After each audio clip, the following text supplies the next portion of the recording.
The Simpsons has been on television since December 17th, 1989. 36 seasons, more than 750 episodes. The longest-running American animated series, the longest-running sitcom, and the longest-running scripted primetime show in the history of television, all at once. Which is already a fairly absurd set of facts when you stop and think about it. A cartoon about a yellow family in a fictional American town has outlasted almost every cultural force that was supposed to make it irrelevant. It survived the 90s, it survived the 2000s, it survived the streaming revolution, the social media era, the endless discourse about whether it had already been on too long, which for the record, people were saying by about season 8. The show has also been, through all of those decades, one of the most culturally connected things on American television. Connected in the sense that it genuinely touched the world outside its own frames. It made politicians angry, it made activists take notice, it made legal scholars cite its copyright battles in academic papers. That kind of connection is rare for any piece of entertainment, let alone an animated comedy about a nuclear plant worker and his family. Most shows exist in a comfortable bubble. The Simpsons was always poking out of it. It's also worth saying, before we get into anything else, that the show is in many ways a genuinely kind piece of television. Underneath all the fights and the lawsuits and the scandals, it's a show about a family that loves each other in the chaotic, imperfect, slightly embarrassing way that real families do. That warmth is what makes the arguments worth having. You don't fight about things you don't care about. And a lot of people, over a lot of years, have cared about this show enough to fight about it. And through all of that, through all those decades, all those records, all that goodwill, the show has also been, quietly and persistently, in trouble. Not in a catastrophic way, not in a way that ever actually stopped it, but in a way that's genuinely fascinating if you sit with it for a while, because the list of fights The Simpsons has picked, stumbled into, or had picked on its behalf is longer than most people realize. A sitting United States president called it out in a campaign speech. It received a lawsuit from a woman who had literally made the show possible. One of its most beloved cast members was murdered. An episode guest starring one of the most famous human beings alive was quietly buried for more than 20 years. Its own creator removed his name from a completed episode because he was so uncomfortable with what it contained. A comedian released a documentary specifically about the harm one of its characters had done. And on at least one occasion, the entire show was nearly canceled over a pay dispute. Not once, but twice. Tonight, we're going to sit with all of it. Not in the way that makes you feel anxious or wound up, but in the way you'd sit with a really good, long conversation about something you love. Because the scandals and the fights and the behind-the-scenes mess are, in a strange way, inseparable from what makes the show interesting. They're the proof that it was always connected to something real, to real people, real arguments, real moments in time. So if you're trying to sleep, or you just want something genuinely interesting to drift off to, I think this is a good one. We'll go through every major scandal, every behind-the-scenes battle, every moment the show stepped in something and had to figure out how to get clean again. There are presidents and lawyers and composers and contracts and court rulings and a documentary and a long argument about a cartoon Indian man and the strangling of a cartoon boy. It's a lot. We'll take it slowly, in no particular hurry, because that's really the only sensible way to talk about 36 years of television history at this time of night. If you're enjoying this kind of content and want to see more of it, subscribing really does help the channel, but no pressure either way. Let's just get into it. Before we get to presidents and lawsuits and deceased cast members, let's start at the very beginning. Because the very first Simpsons scandal wasn't really about the show at all. It was about a 10-year-old cartoon boy and the extraordinary anxiety he apparently caused in the American school system. The year is 1990. The Simpsons is less than a year old. It premiered in December of 1989 to a fairly stunned audience. Here was a cartoon airing on a Sunday night on Fox of all places, about a family that didn't behave the way television families were supposed to behave. Homer drank beer and was indifferent to work. Marge was patient but not saintly. And Bart was the one who really got people going. He skipped school, he pranked authority figures, he called his dad by his first name. He had a skateboard and an attitude and absolutely zero interest in being an example to anyone. By early 1990, the show was a genuine cultural phenomenon, and Bart Simpson was the face of it. Merchandise was everywhere, t-shirts were everywhere, and those t-shirts, particularly the ones with slogans like "Underachiever and Proud of It" and "I'm Bart Simpson. Who the hell are you?" started appearing on children in schools across America. And the schools, many of them, were not happy about it. Schools in California, Michigan, Texas, and several other states started sending notes home to parents. Some banned the shirts outright. Others put them in the same category as clothing with offensive language and treated them accordingly. Teachers were confiscating Bart Simpson merchandise. Principals were writing strongly worded letters. It was genuinely becoming a thing. The language the educators used is interesting to look back on. The concern wasn't just that the slogans were cheeky, it was that Bart represented a kind of celebration of failure. The underachiever and proud of it message felt, to some educators, like a direct attack on the idea that school mattered, that effort mattered, that trying to be a good student was something worth doing. One school in Illinois described the character as antisocial. Another district in California described the merchandise as promoting disrespect for authority, which honestly, fair, that's roughly what it was doing. Bart wasn't subtle. What's funny looking back is that the show itself was never really arguing that being an underachiever was a virtue. Bart's laziness was the source of his problems. The show was quite aware that he was a pain in everyone's neck. The t-shirts had essentially taken one aspect of the character and flattened it into a slogan, which is what merchandising always does.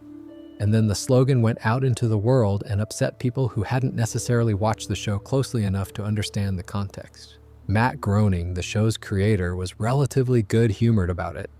He'd been drawing Bart's predecessors for years in his comic strip Life in Hell, and he was familiar with the experience of annoying the kind of people who could be annoyed by cartoon characters. He said at the time, in roughly so many words, that if Bart was upsetting school authorities, he was probably doing his job correctly. The Bartmania, as it came to be called, was its own kind of cultural moment. In 1990, there was a real appetite for something that felt like a rebuke to the polished, wholesome family entertainment that had dominated the previous decade. The Cosby Show was still the gold standard of American television families. Warm, aspirational, deeply respectable. The Simpsons was the opposite of all of that, quite deliberately, and Bart was the most visible symbol of that opposition. Here's a fun detail. While all of this was happening, while schools were banning t-shirts and newspapers were running op-eds about the decline of children's values, The Simpsons was also being watched by enormous numbers of families sitting together on Sunday evenings. The same parents who were worried about Bart's influence were, in many cases, watching the show with their kids. Because even if you thought Bart was a bad influence in the abstract, the actual show was frequently warm and funny and recognizably human in a way that was hard to resist. That paradox, and the show being simultaneously condemned as dangerous and beloved by the very people doing the condemning, would become a kind of recurring theme over the next 3.5 decades. The Simpsons was always in trouble with someone, and yet somehow the trouble never quite stuck. There was also a race dimension to the Bart panic that's worth acknowledging briefly. Some researchers and commentators at the time noted that the moral panic about Bart's influence skewed significantly toward concern about what he might do to boys of color, that the underachiever framing landed differently depending on whose children were wearing the shirts. That's a complicated conversation that the show itself never really engaged with directly, though it's worth noting. By 1991, the Bartmania had more or less settled into something the show could simply live with. The shirts kept selling, the schools adjusted. Bart Simpson became less of a crisis and more of a given, part of the cultural furniture, the way that things which seem dangerous and new eventually just become familiar. And there's something worth noting about the speed of that process. The moral panic around Bart lasted, in its most acute form, maybe 18 months. Then it was over, not because the show had changed, but because the panic exhausted itself, as panics tend to. The next thing came along to be anxious about. Bart was still on television. The shirts were still being sold. Nobody quite explained what had changed or why it was now acceptable when it hadn't been before. It just sort of was. This pattern would repeat itself many times in the show's history. A controversy would arrive, feel enormous and permanent, generate a lot of noise, and then quietly subside without any formal resolution.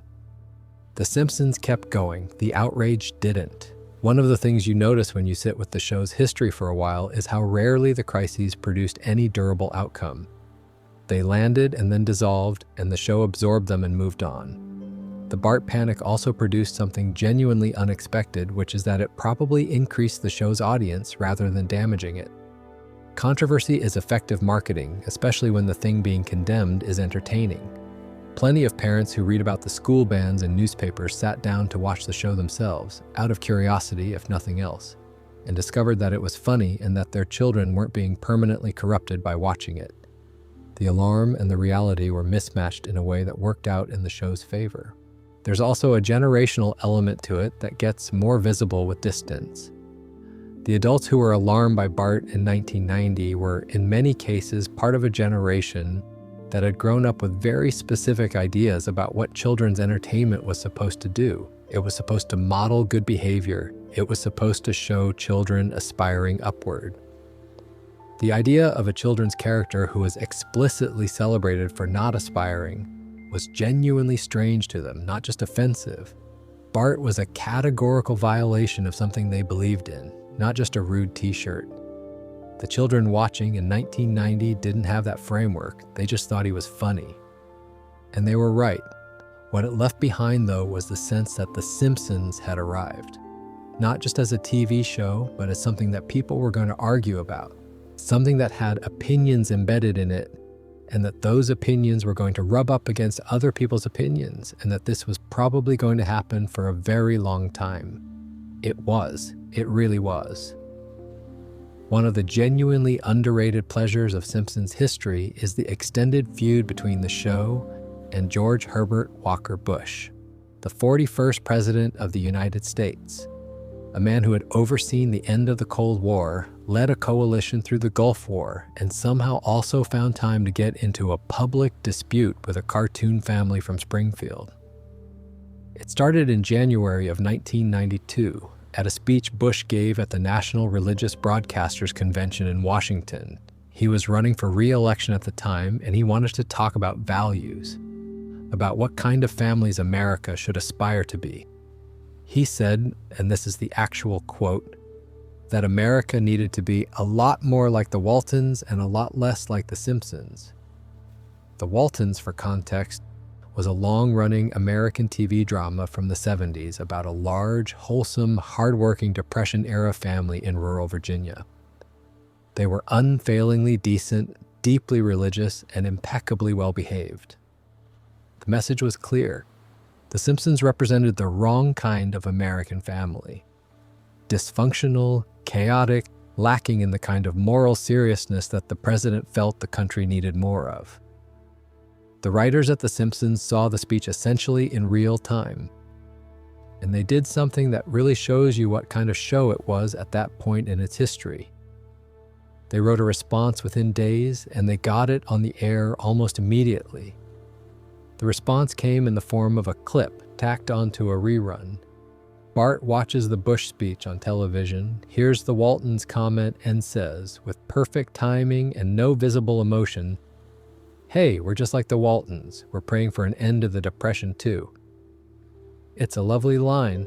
It works because it's not really arguing with Bush so much as it's pointing out that the Waltons, the wholesome benchmark he'd invoked, had been trying to get through hard economic times just like the Simpsons were. The joke turns Bush's nostalgia back on itself, and it landed. People quoted it for years.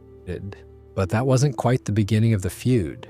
Barbara Bush had actually got there first. In 1990, she'd told People magazine that The Simpsons was the dumbest thing I've ever seen. This had prompted the writers to do something genuinely charming. They had Marge Simpson write Barbara Bush a letter in response, a real letter from a fictional character published in People, expressing mild hurt feelings and defending her family with dignity. Barbara Bush, to her credit, wrote back. Her office sent a letter to the show saying that upon reflection, her comment had been a bit unfair. The letter was read aloud on the show. It was all very silly and rather sweet. The George H.W. feud had a longer and stranger arc. His remarks in 1992 became part of the cultural record in a way that Barbara's passing comment hadn't. And the show remembered. Shows always remember. By the time Bush had lost the 1992 election to Bill Clinton and was no longer in office, he was living quietly in Houston. And in 1996, the Simpsons writers aired an episode called Two Bad Neighbors. In it, a retired former president, not named as Bush, but absolutely identifiable as Bush, moves into the house across the street from the Simpsons. He takes an immediate dislike to Bart. Bart takes an immediate dislike to him. A feud ensues. The former president is shown as grumpy, slightly pompous, and deeply irritated by the chaos of having the Simpsons next door. At one point, Homer retaliates against the former president with a garden hose. It's not the most sophisticated piece of political satire. It's more like the show settling a score, which is what it is. Bush apparently watched the episode and was not especially amused, which is understandable, but also probably exactly the reaction the writers were hoping for. What's interesting about the whole episode, not the TV episode, the episode of history, is how it illustrates the power dynamic the show had already established. A sitting U.S. president had taken a shot at The Simpsons in a nationally televised speech, and the show had absorbed it, made fun of it, and kept going. And then 4 years later, when that president was out of office and considerably less powerful, the show was still there, still running, and still able to do an episode taking the mickey out of him. The Simpsons didn't need to win the argument in real time. It just needed to outlast the argument. And it turned out it was very good at that. Something worth appreciating about the whole Bush sequence is the precision of the show's instinct for the right register. When Barbara Bush called the show the dumbest thing I've ever seen, the writers didn't respond with something vicious or mean-spirited. They had Marge write a politely hurt letter defending her family. When Bush Sr. made his Walton's comment in a campaign speech, the response was a single dry joke from a 10-year-old boy. The show never escalated. It just responded with perfect comic timing at exactly the right level. That restraint is actually quite difficult. The temptation when a sitting president attacks your show would be to go bigger, to do something splashy and pointed and obviously angry. The Simpsons went the other way. The response to Bush's speech was added to a rerun. It wasn't even a new episode. It was a small, quiet, precise correction. Bart notes the parallel, drops the joke, and the moment moves on. The show didn't need to make a big production of it because the joke was good enough to stand without emphasis. The Two Bad Neighbors episode in 1996 is a different beast, and it's worth spending a moment on what makes it interesting. It aired 4 years after Bush had lost the presidency, by which point he was, by any reasonable measure, a private citizen living out his retirement.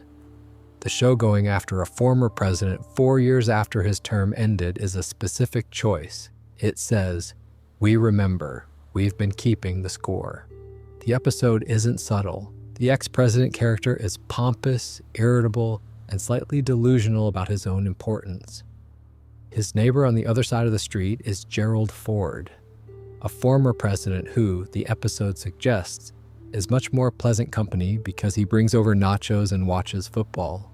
It's a comparison that serves both as a joke about Ford's reputation as a gentle, simple man and as a pointed contrast to the Bush stand-in's stuffiness. Homer's use of the garden hose as a weapon of neighborly escalation is a sequence that goes on quite happily for longer than strictly necessary, which is exactly right. The show is enjoying itself here in a way it sometimes isn't when it's being satirically pointed about something. It's not making an argument. It's just having a good time taking the mickey out of someone who annoyed them, and that good time is infectious. Bush apparently watched it. His team said he didn't find it very funny, which again is the correct response to it, and probably the one the writers were hoping for. There's a small footnote here that I find quite endearing. When Clinton won in 1992, The show did an episode fairly quickly that was broadly sympathetic to him, not in a partisan way, but in the way of acknowledging the new reality. The show was always politically engaged without being entirely predictable about it. It made fun of Democrats and Republicans roughly equally, which is a different thing from being neutral. It was genuinely interested in the circus of American politics, and it approached that circus with the same affectionate contempt it applied to everything else. The Bush feud is remembered now as a kind of charming historical footnote, a moment when the world's most powerful elected official decided that a cartoon was worth fighting with. He lost in the way that you lose when you pick a fight with something that's going to be around long after you're gone. Here's one that tends to get left out of the main Simpsons story, which is a shame because it's genuinely interesting and says something important about how the show came to exist. Before The Simpsons was a show, the Simpson family were animated shorts, little 2-minute films that ran between sketches on The Tracey Ullman Show, which was a Fox comedy program that ran from 1987 to 1990. Matt Groening was asked to pitch an animated segment for the show, showed up with the design of the family essentially already worked out, and the shorts started airing in April of 1987. 48 of them, over 3.5 seasons, before the family was spun off into their own half-hour series. Tracey Ullman, the British comedian and actress who hosted the show, was a genuine star. She'd been huge in the UK and had crossed over successfully to American television. Her show was critically admired, and the Simpsons shorts running on her program had been part of building the audience that eventually made the spin-off possible. In 1992, Ullman filed a lawsuit against Fox. Her argument was essentially this: "My show made The Simpsons possible. Without the platform I provided, this family doesn't become a cultural phenomenon. I should be compensated." Specifically, she wanted royalties, merchandising profits, and a portion of Fox's revenue from the Simpsons franchise. Fox's response was thorough. They argued that they had already paid Ullman her contractual fees, $58,000 in royalties and $3 million for the run of her show. They pointed out that her contract didn't include any ongoing stake in projects that emerged from the program. The Simpsons spin-off was a separate production that she had no creative role in. The court sided with Fox. Ullman got nothing beyond what she'd already been paid.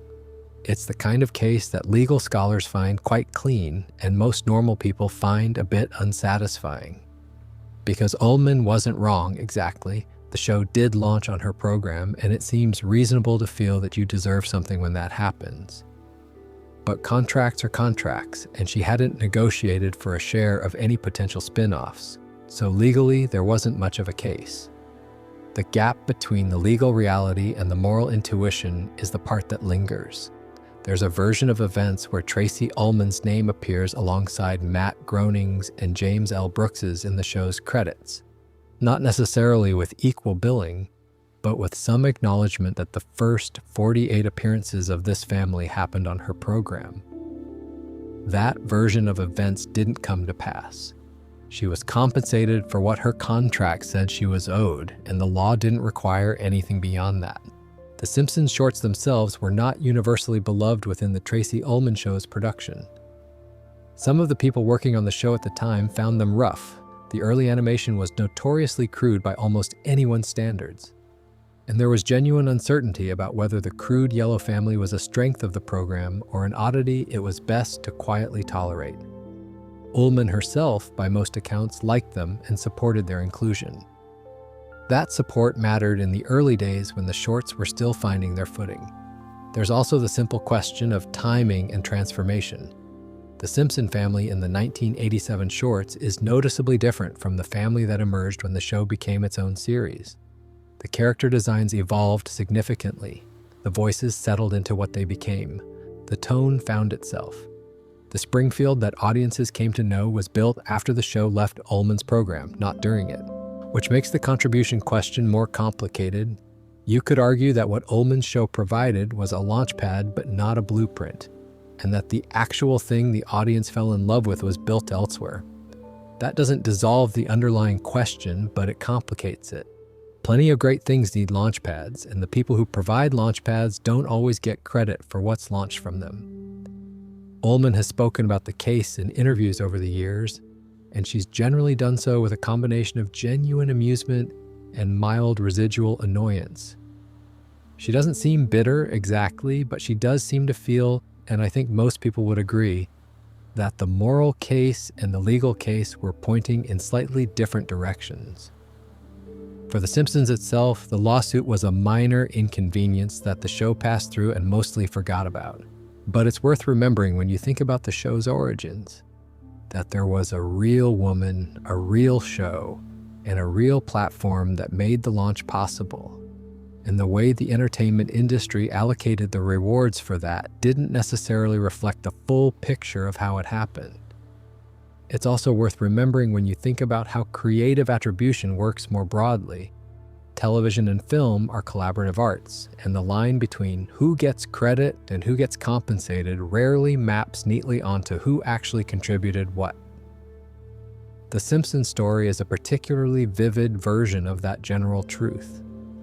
A franchise of extraordinary value that grew from contributions that were, at the time, impossible to value accurately, and that has left some of those contributions officially acknowledged and some of them quietly absorbed into an institution that continued without them. Most people know two names when it comes to The Simpsons: Matt Groening, who created the characters and the world, and James L. Brooks, the legendary producer who brought the institutional weight of Hollywood to the project and helped get it made. Those are the names on the posters and in the headlines. The third name is Sam Simon, and his story is in some ways the most quietly complicated one in the show's history. Simon was a writer and producer with a substantial television background when he came on to The Simpsons. He'd worked on shows like Taxi and Cheers, shows that were, even at that point, considered landmarks of American comedy writing. He understood character, he understood structure, and he understood the mechanics of a joke in a way that was rare. He became the showrunner for the first 4 seasons and had an enormous influence on what the show became in its early years.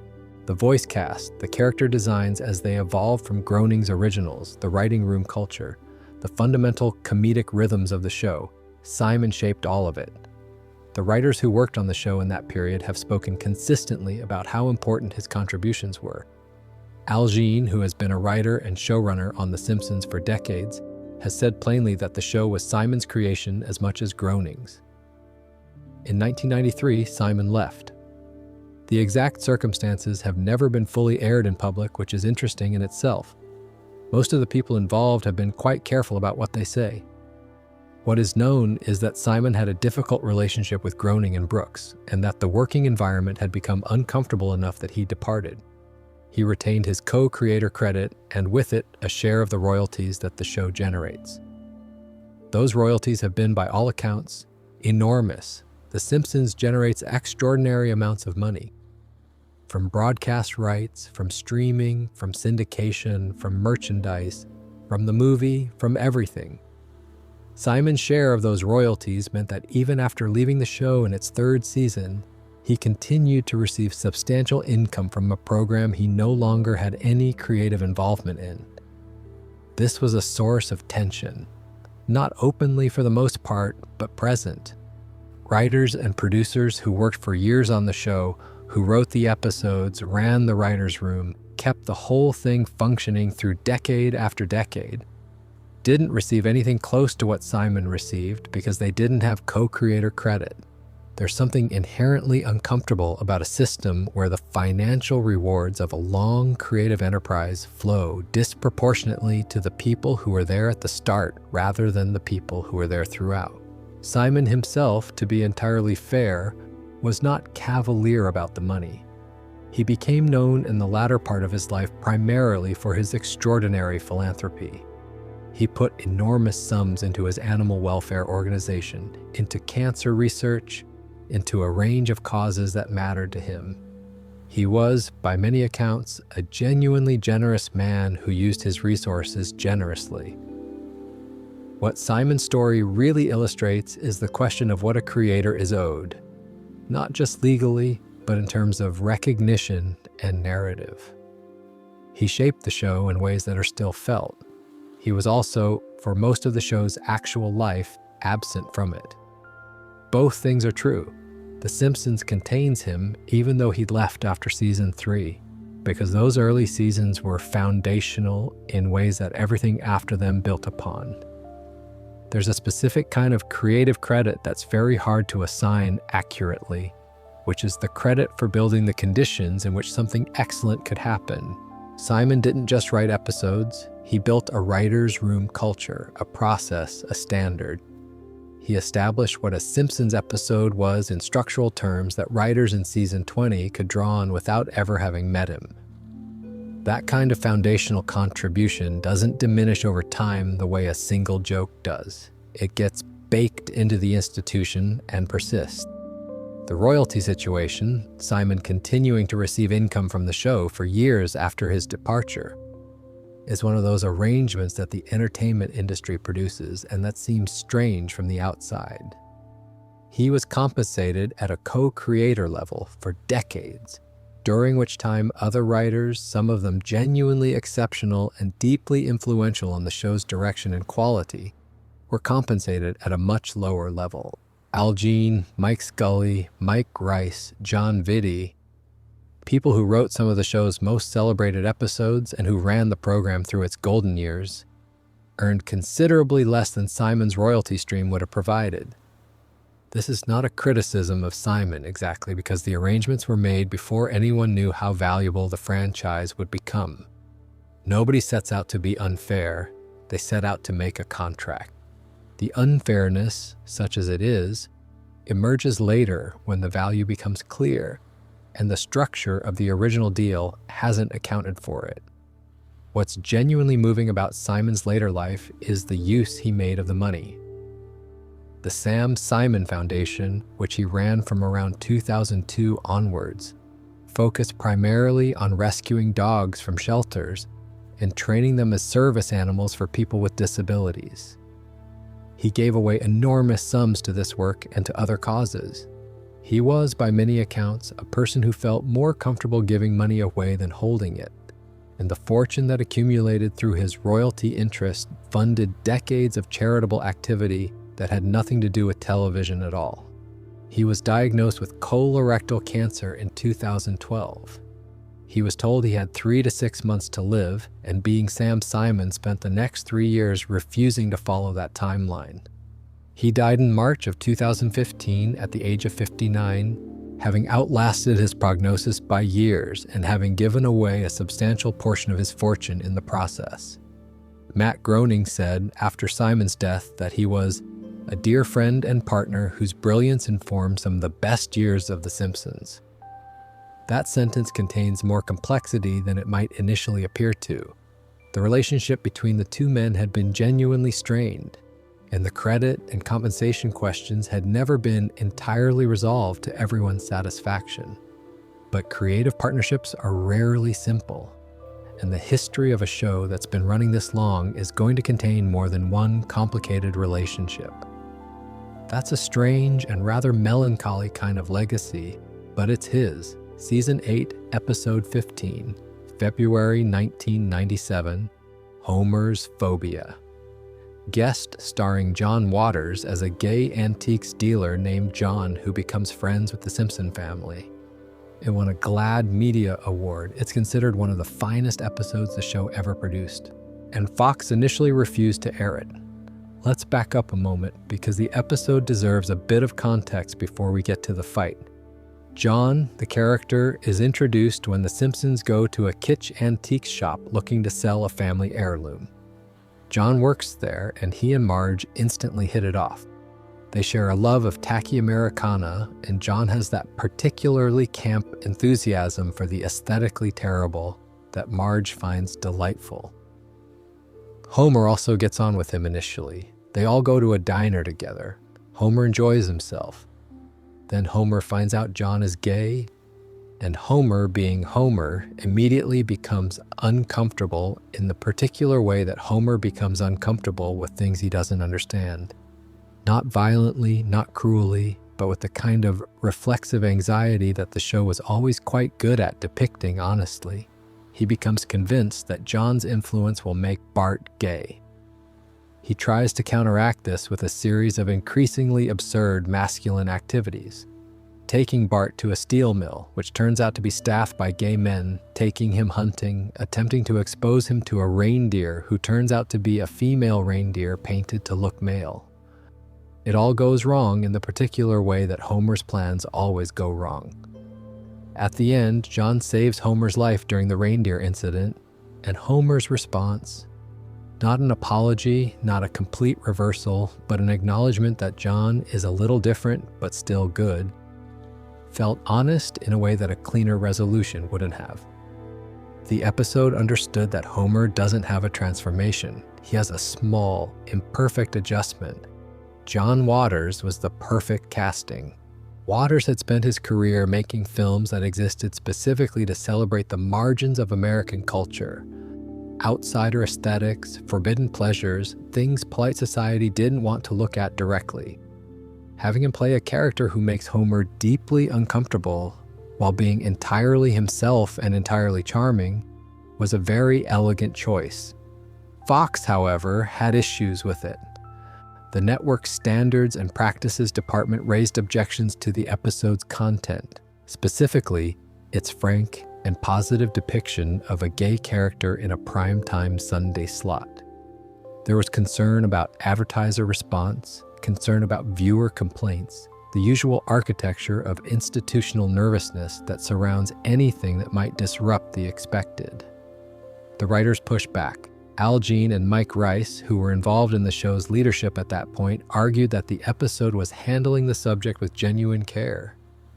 That it was, if anything, a critique of homophobia rather than a celebration of anything offensive.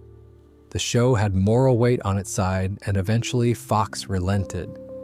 Something about Fox's hesitation over Homer's phobia is worth examining because the network's concern was specifically about a positive depiction of a gay character, not about anything the episode did that could be construed as offensive or harmful. The nervousness wasn't, "This might hurt gay people." It was, "This might upset viewers who don't want to see gay people depicted sympathetically on television." That's a meaningful distinction, and it says something about the assumptions the network was operating from in 1997. The episode aired on February 9th, 1997. The feared backlash was more or less absent. The viewers responded positively, critics responded positively, and then a few months later, the GLAAD Media Award arrived. One of the awards given by the Gay and Lesbian Alliance Against Defamation to media that they felt had contributed positively to the representation of LGBTQ+ people. That's the thing that makes this particular fight worth sitting with. Fox was afraid that the episode would attract negative attention from people opposed to gay representation in media.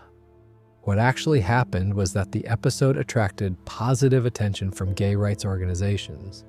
The network's model of what its audience was and what it could tolerate was simply wrong. The viewers were ahead of the network.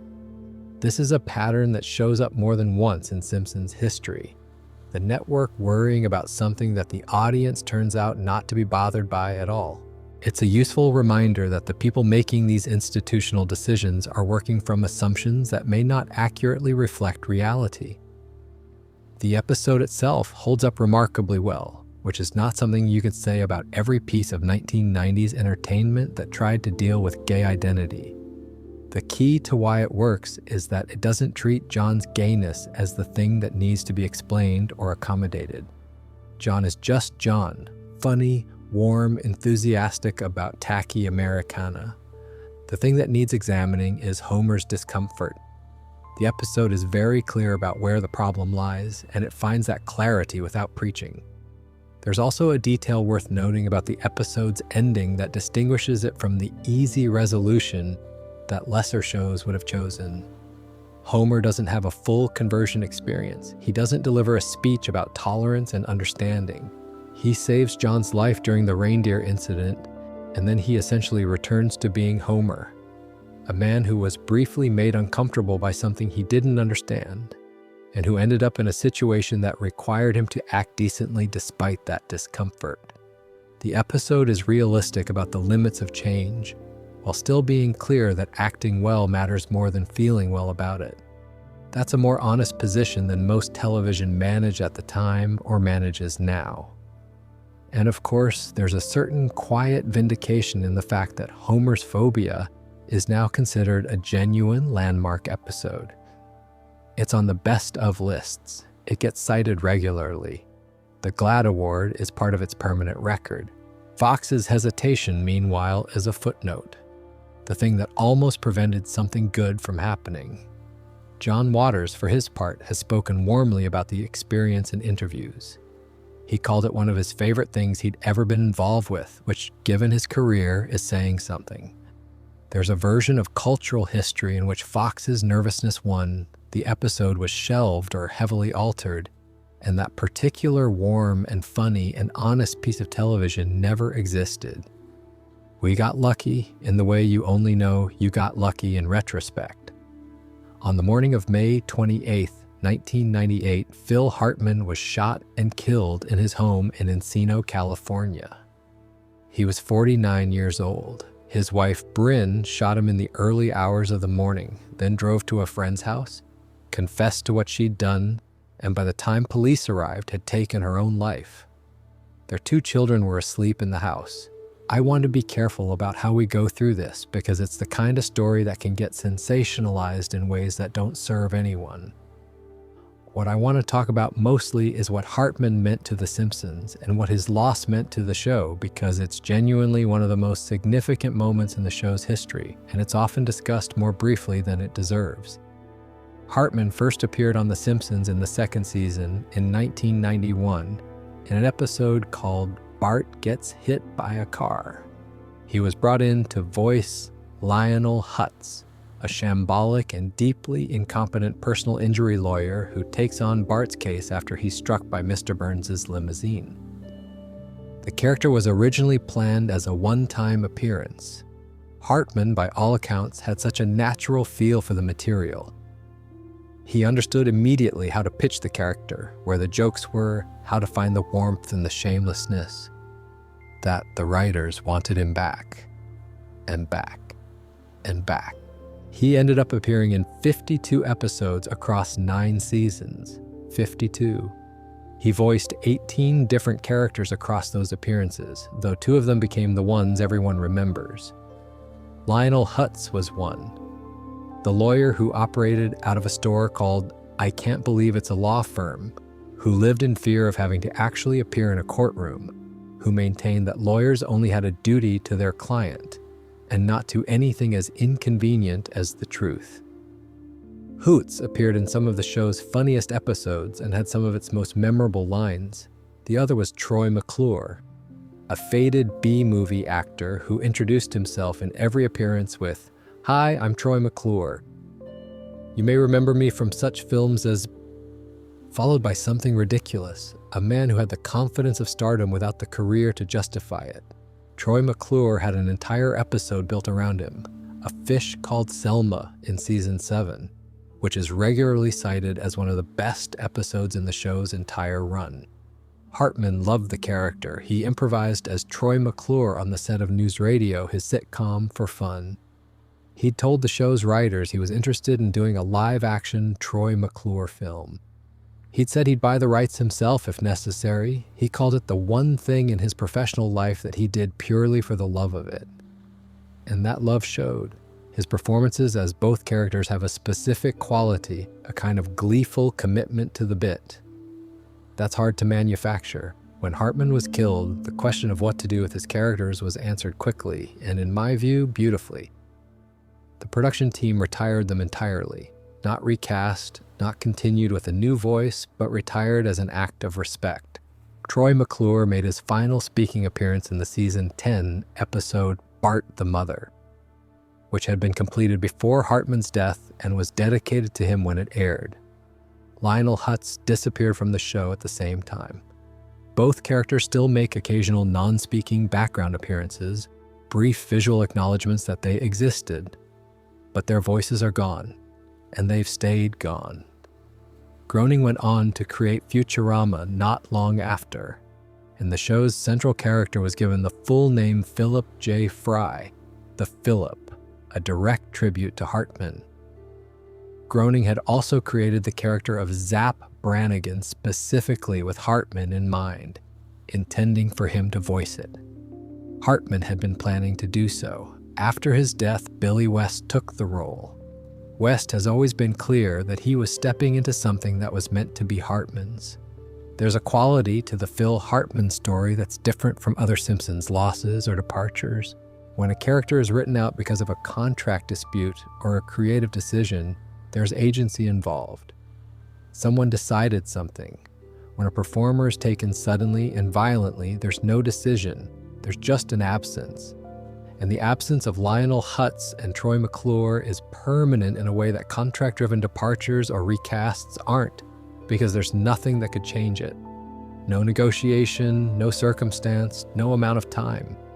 The decision to retire the characters is often talked about as a mark of respect, which it clearly was. But I also think it reflects something more specific.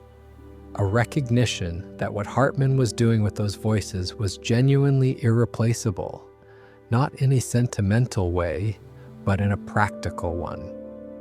The humor in both characters depended on a very precise relationship between the voice, the character's self-regard, and the gap between how seriously they took themselves and how seriously the show took them.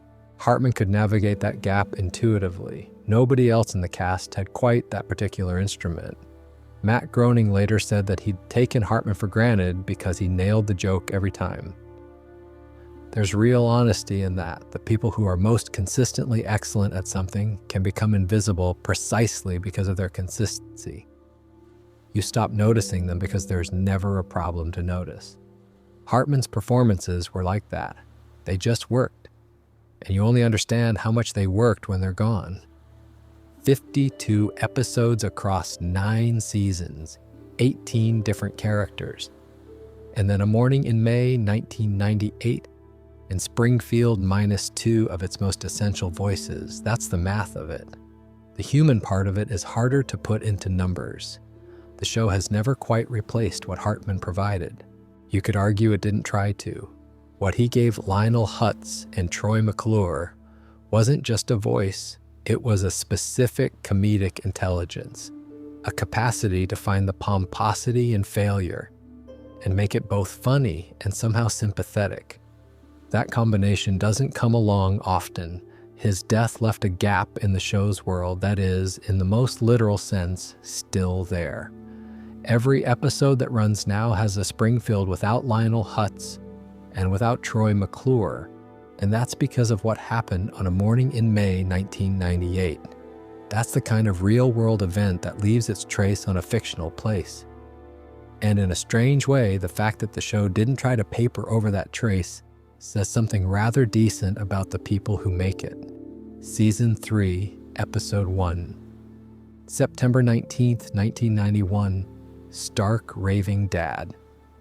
The episode opens with Homer being sent to a mental health facility after wearing a pink shirt to work and being deemed mentally unstable by Mr. Burns' psychological screening. At the facility, he shares a room with a large, friendly white man who introduces himself as Michael Jackson. The character is gentle, warm, soft-spoken, and obsessed with doing something nice for Bart's sister Lisa, whose birthday everyone has forgotten. He sings, he's thoughtful, he helps Homer reconnect with his family. The episode ends with a genuinely sweet birthday song for Lisa that the character writes with Bart's help. The voice of this character was credited to someone called John J. Smith. John J. Smith did not exist. It was Michael Jackson, the actual Michael Jackson. At the peak of his fame, somewhere in the period between Thriller and Bad, one of the most famous human beings alive had called Matt Groening and asked if he could be on The Simpsons without anyone knowing. He wanted to be anonymous. He wanted the experience without the circus. Groening said yes. Jackson recorded the speaking parts himself. For the singing, there was a look-alike named Kip Lennon who handled the actual musical performance. because Jackson's contract with Sony prevented him from singing for other productions. The speaking voice, though, that was Jackson. He found the whole arrangement enormously funny, apparently, and was completely committed to the anonymity.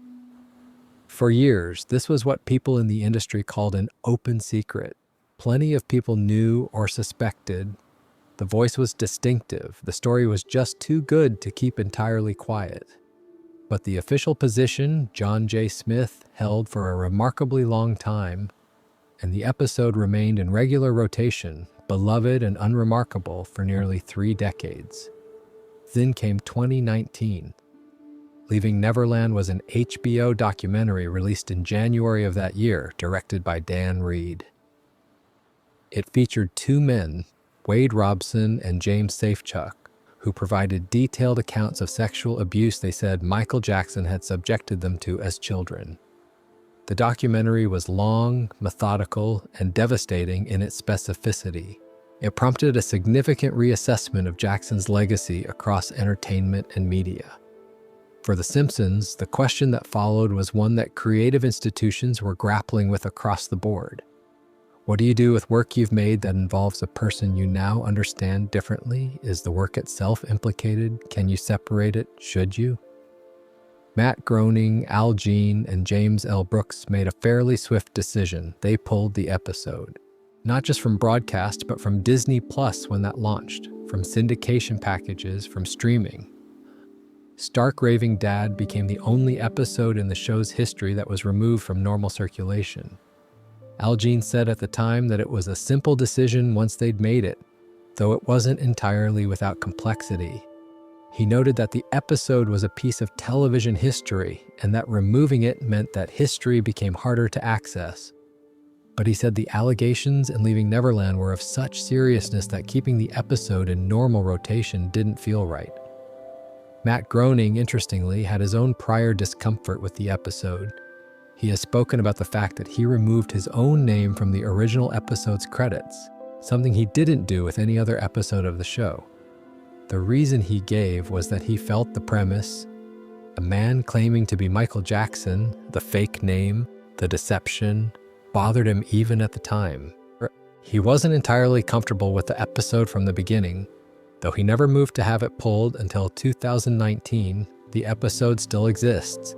You can find it if you look in the right places online.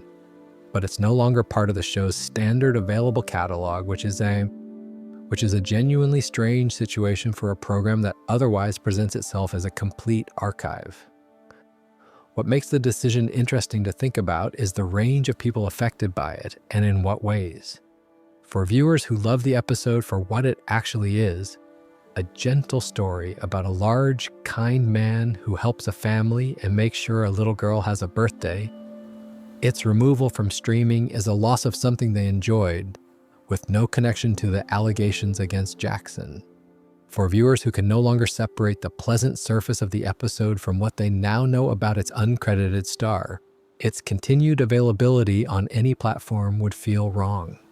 There's no version of this that satisfies everyone, and that's what makes it an honest representation of a genuinely hard problem. The John J. Smith credit itself has an odd afterlife. For years, people in the know would mention it with a kind of conspiratorial amusement. Of course, it was Jackson, obviously it was Jackson, listen to the voice, while the official record maintained the fiction. There's a version of this story that's about a very famous person wanting a private creative experience, which is understandable and even sympathetic. There's another version in which the secrecy looks different in retrospect, given everything that followed. One detail that gets less attention than it deserves. Michael Jackson reportedly wrote the birthday song for Lisa with actual care. He engaged with the story, with who Lisa was as a character, and produced something genuinely sweet. The song in the episode works partly because it sounds like it was written by someone who was paying attention, not just lending his famous voice to something. Whatever else is true about the situation, his engagement with the creative work was apparently real. It raises a question that doesn't have a clean answer, which is probably why it's still interesting. The episode itself, on its face, is entirely inoffensive. It's a warm story about a gentle man who helps a family reconnect and makes sure a little girl has a birthday song. Nothing in it is troubling on its surface. The troubling element is the invisible one, who was really in the recording booth and what we now know about him. Whether that's a reason to remove a piece of art from circulation, or whether art should be judged on what it actually is rather than who made it, is a conversation that reasonable people have in different directions. The Simpsons made a call.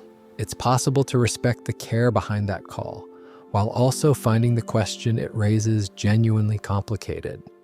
There are two separate occasions in The Simpsons' history where the money became a crisis. They're different enough to be treated separately, though they rhyme in interesting ways. The first happened in 2004. By that point, the show's main voice cast, Dan Castellaneta, Julie Kavner, Nancy Cartwright, Yeardley Smith, Hank Azaria, and Harry Shearer, had been doing this for 15 years. They were already earning substantial wages by any reasonable standard, but the show had become a cultural and commercial institution of staggering proportions, and the cast felt that their compensation wasn't reflecting what the franchise was actually worth. Their negotiating position centered on back-end profits, a share of the money the show was generating through syndication, merchandise, and ancillary revenue. Fox resisted. Studios always resist back-end deals because once you give them to someone, you're essentially giving them a percentage of the franchise's future, which is a hard thing to take back. The standoff manifested as a work stoppage. The cast stopped attending script reads. For a few weeks in 2004, the question of whether the show's voice actors would return was genuinely open. It resolved, as these things usually do, with money changing hands. The cast ended up with salaries of roughly $360,000 per episode per actor. Not the back-end deal they'd wanted, but a significant increase. The season went ahead, everyone went back to work. That number, $360,000 per episode, is worth sitting with for a moment. A season of The Simpsons runs about 22 episodes, 6 main cast members. That's roughly $47 million a year in lead vocal cast salaries before you've paid for animation, writers, music, production, or anything else. The show is generating enough money to absorb that comfortably, which tells you something about the scale of what The Simpsons franchise had become by 2004. Then, in 2011, the calculus shifted.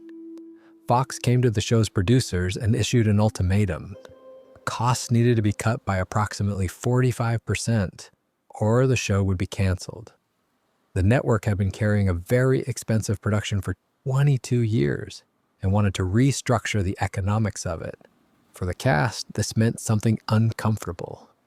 After fighting to have their wages raised in 2004, they were now being asked to take pay cuts to keep the show alive. The amount floated was a reduction down to about $300,000 per episode. Still extraordinary wages by any objective measure, but a meaningful reduction from where they were. To their credit, the cast agreed, not without some negotiation and not without some public grumbling, but ultimately they accepted reduced terms because the alternative, the show ending, was worse.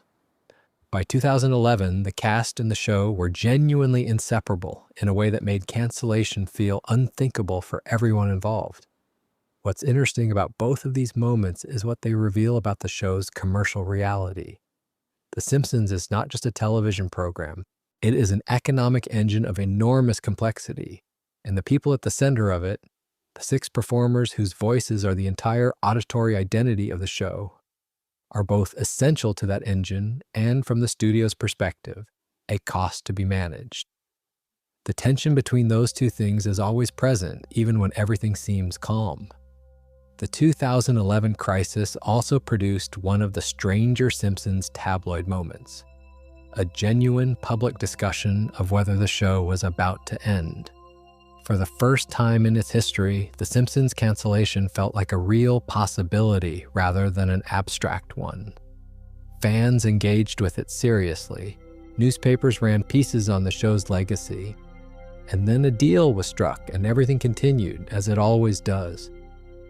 Since the writing is by committee and the show is modular enough to absorb a lot of creative change, the economic crises of 2004 and 2011 left fewer visible marks on the actual episodes than you might expect. The cast stayed, the voices stayed, and the Springfield that viewers knew on their screens remained consistent, which is, in its way, the most Simpsons outcome possible. Enormous turmoil behind the scenes, perfect continuity on the surface. It's worth taking a moment to appreciate how unusual the 6 main cast member situation actually is. Dan Castellaneta, Julie Kavner, Nancy Cartwright, Yeardley Smith, Hank Azaria, and Harry Shearer have been playing the same characters with largely the same voices for over 35 years. That's not just a long time by the standards of television. That's a long time by the standards of human professional life. Most people change careers, change industries, change themselves significantly over 35 years. These 6 people have spent that time going into a recording booth and being a specific set of fictional yellow people. The psychological experience of that must be genuinely strange. You'd imagine after 3.5 decades that the boundary between the actor and the character would develop its own texture. That Homer becomes something you carry with you, not just something you perform on recording days. There have been moments where cast members have spoken about their characters with a kind of tenderness that suggests the distinction is complicated. Cartwright in particular has spoken about her connection to Bart as something more than professional. The salary disputes are on one level, straightforward industry negotiations. On another level, they're negotiations about the cost of creative constancy that has no parallel in entertainment. Replacing any one of these 6 people would not simply mean casting a new voice actor. It would mean asking audiences to accept a different Homer or Marge or Bart. And audiences have made clear over the course of decades how attached they are to these specific sounds. That attachment creates leverage that's genuinely unusual, and the negotiations of 2004 and 2011 were both, in part, arguments about how that leverage should be valued. What's interesting about both of these moments is what they reveal about the show's commercial reality. The Simpsons is not just a television program. It is an economic engine of enormous complexity. And the people at the center of it, the 6 performers whose voices are the entire auditory identity of the show, are both essential to that engine and, from the studio's perspective, a cost to be managed. The tension between those 2 things is always present, even when everything seems calm. The 2011 crisis also produced one of the stranger Simpsons tabloid moments. A genuine public discussion of whether the show was about to end. For the first time in its history, The Simpsons cancellation felt like a real possibility rather than an abstract one. Fans engaged with it seriously. Newspapers ran pieces on the show's legacy. And then a deal was struck, and everything continued, as it always does. Here's one that didn't get the headlines it deserved, and I think that's partly because it happened at a remove from the show's most famous controversies, and partly because most viewers don't think consciously about where the music in their favorite television shows comes from. Alf Clausen was the composer for The Simpsons from season 2 onwards. He started on the show in 1990 and worked on it until 2017. 27 years in the same creative position on the same program, an almost unimaginable run by any standard, particularly in a business where composers are frequently cycled out as shows evolve and showrunners change. In those 27 years, Clausen wrote the underscore for thousands of scenes. He wrote parody compositions for the show's many musical episodes. The show has done full song and dance episodes, operetta-style sequences, jazz compositions, chamber music, elaborate orchestral pieces. He was the sonic environment in which Springfield existed. Every dramatic sting, every ironic counterpoint, every moment where the music was making a joke the dialogue couldn't quite make on its own. That was Clausen. He was nominated for Emmy Awards 23 times. He won twice.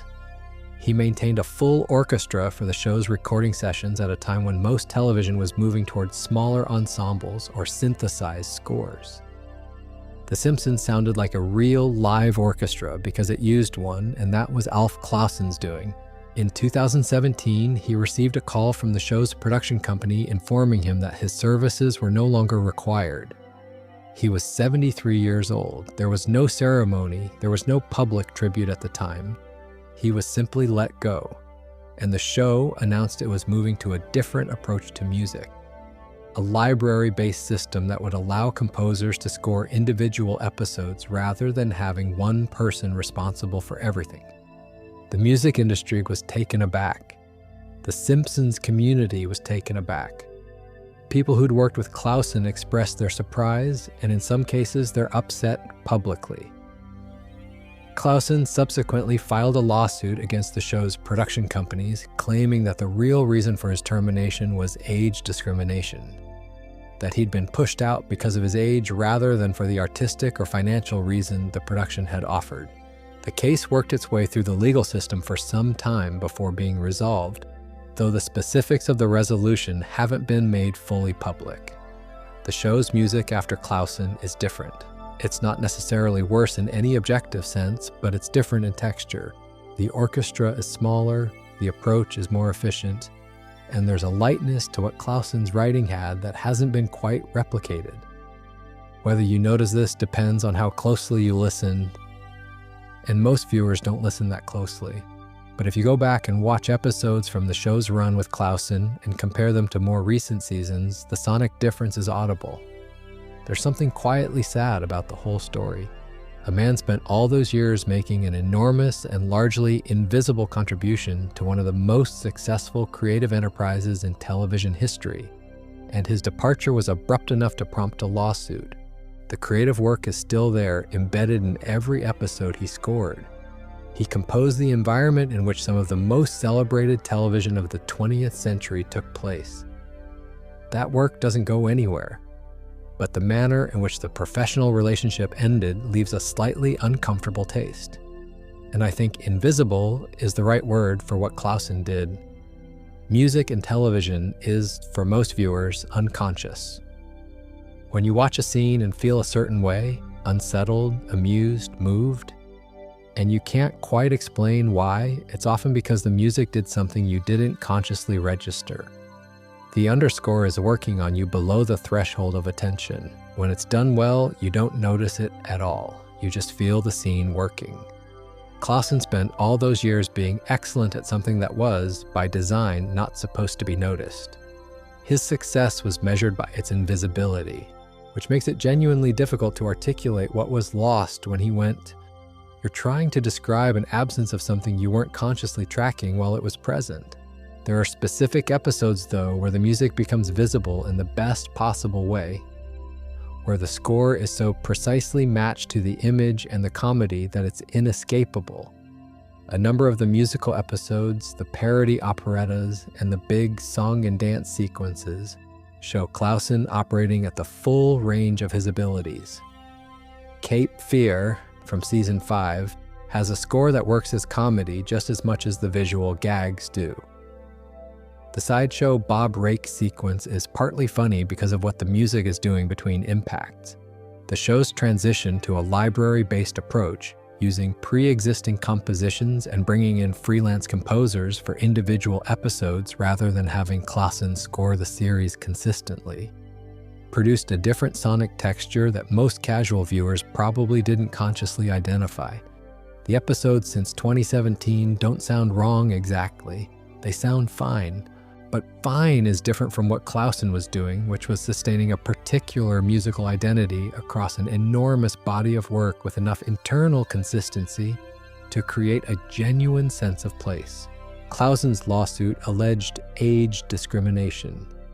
The specifics of how the case was resolved haven't been made fully public, but the fact that a man who'd given that much of his professional life to a franchise had to pursue legal action to address the manner of his departure is its own kind of statement about how the entertainment industry sometimes handles long service. The creative work is permanent. The relationship that produced it turned out not to be. May 2015.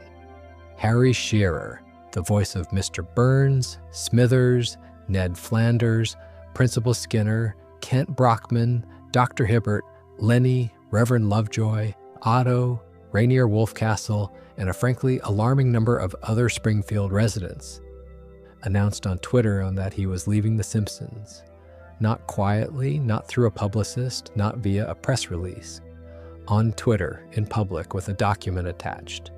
He posted what he said was a text message from producer James L. Brooks, offering him the choice to leave or to continue on altered terms, and Shearer said he was choosing to leave. The internet, predictably, lost its mind, briefly but thoroughly. The list of characters Shearer voices is long enough to be genuinely alarming when you put it all together. Mr. Burns and Smithers alone account for an enormous percentage of the show's dramatic and comedic energy. Burns is the show's primary antagonist and one of the great comic villains in television history. Ned Flanders is Homer's foil, the character against whom Homer's failures are constantly measured. Principal Skinner is Springfield Elementary. Kent Brockman is Springfield's News. These aren't peripheral characters, these are load-bearing walls. The prospect of recasting all of them or restructuring the show to work around their absence was dizzying. And for a few weeks in the summer of 2015, that prospect seemed genuinely possible. What was the dispute actually about? The details that emerged publicly were a bit opaque. Shearer's position, as he expressed it, was about creative control, specifically his ability to work on other projects while also doing the show. His contract apparently placed restrictions on outside work that he found unacceptable. The studio's position was that his demands were outside what they could accommodate. It played out as a negotiation in public, which is unusual. Entertainment contract disputes are typically handled with maximum discretion because everyone involved benefits from the resolution being quiet. Shearer's decision to go public, to post the Brooks text on Twitter and announce his departure in real time, was a different approach, and it created pressure on both sides. By July, a new deal had been reached. Shearer was coming back. The terms were not made public in detail, but whatever the sticking points had been, they were resolved. The show went into its next season with Shearer in his usual roles, and from the viewer's perspective, nothing had changed. What the episode illustrates, I'm using episode loosely here, it wasn't a particularly dramatic story from the outside, is how vulnerable the show is to its cast in a way that's specific to animation. In a live-action program, if an actor leaves, you recast and there's a period of adjustment, but the character continues. In animation, the voice is the character in a more absolute way. You could in theory replace Shearer's characters, but the voices of Mr. Burns and Ned Flanders are so deeply associated with Shearer's performances that a new voice would feel like watching a different show. The audience would know immediately and permanently that something had changed. That's a kind of leverage that's unusual to have as a performer, and it's a kind of dependency that's unusual to have as a production. Shearer is, in some sense, Mr. Burns, not because the character is autobiographical, but because the sound of the character's voice and the sound of Shearer's performance are indistinguishable in the minds of everyone who's ever watched the show. That's a specific and powerful thing. The summer of 2015, during which the fate of several of Springfield's most important residents was genuinely unclear, was a strange interlude in the show's long history.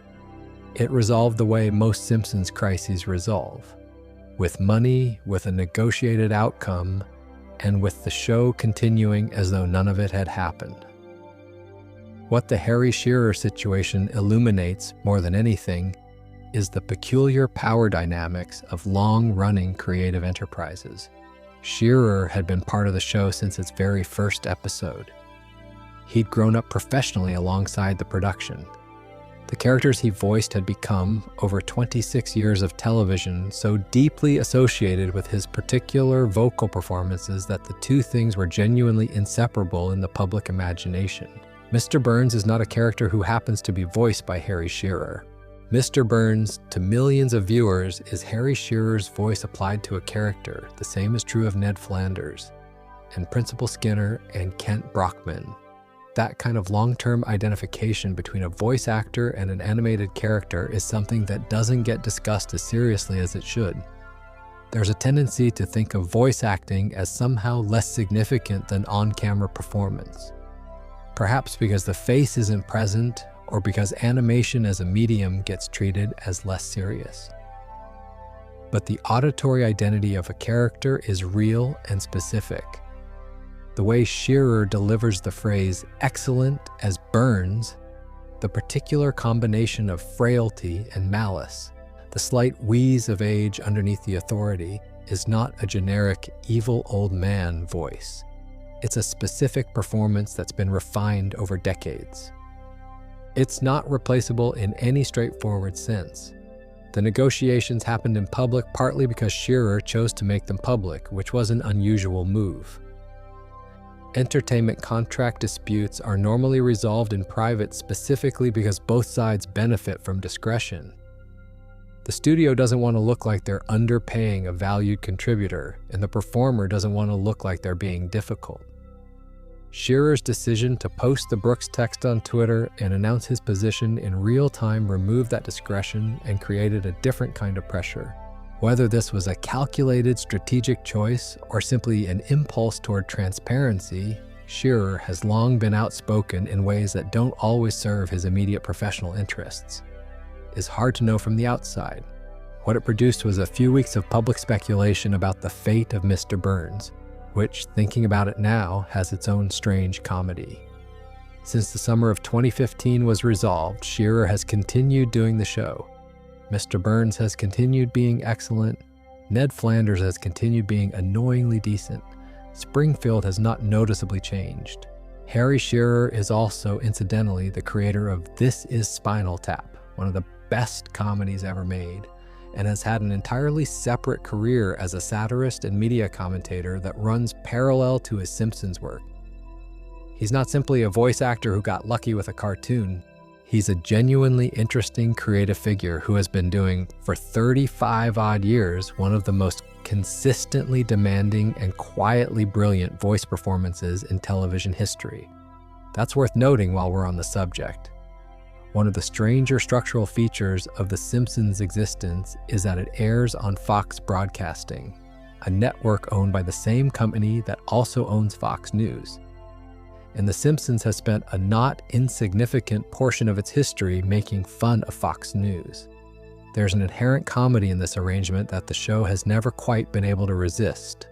Fox News is, from The Simpsons writer's perspective, everything the show loves to satirize: pomposity, partisanship, the gap between stated values and actual practice. And yet Fox Broadcasting, the network that airs the show and collects the advertising revenue it generates, is in the same corporate family. It's an Ouroboros of a situation.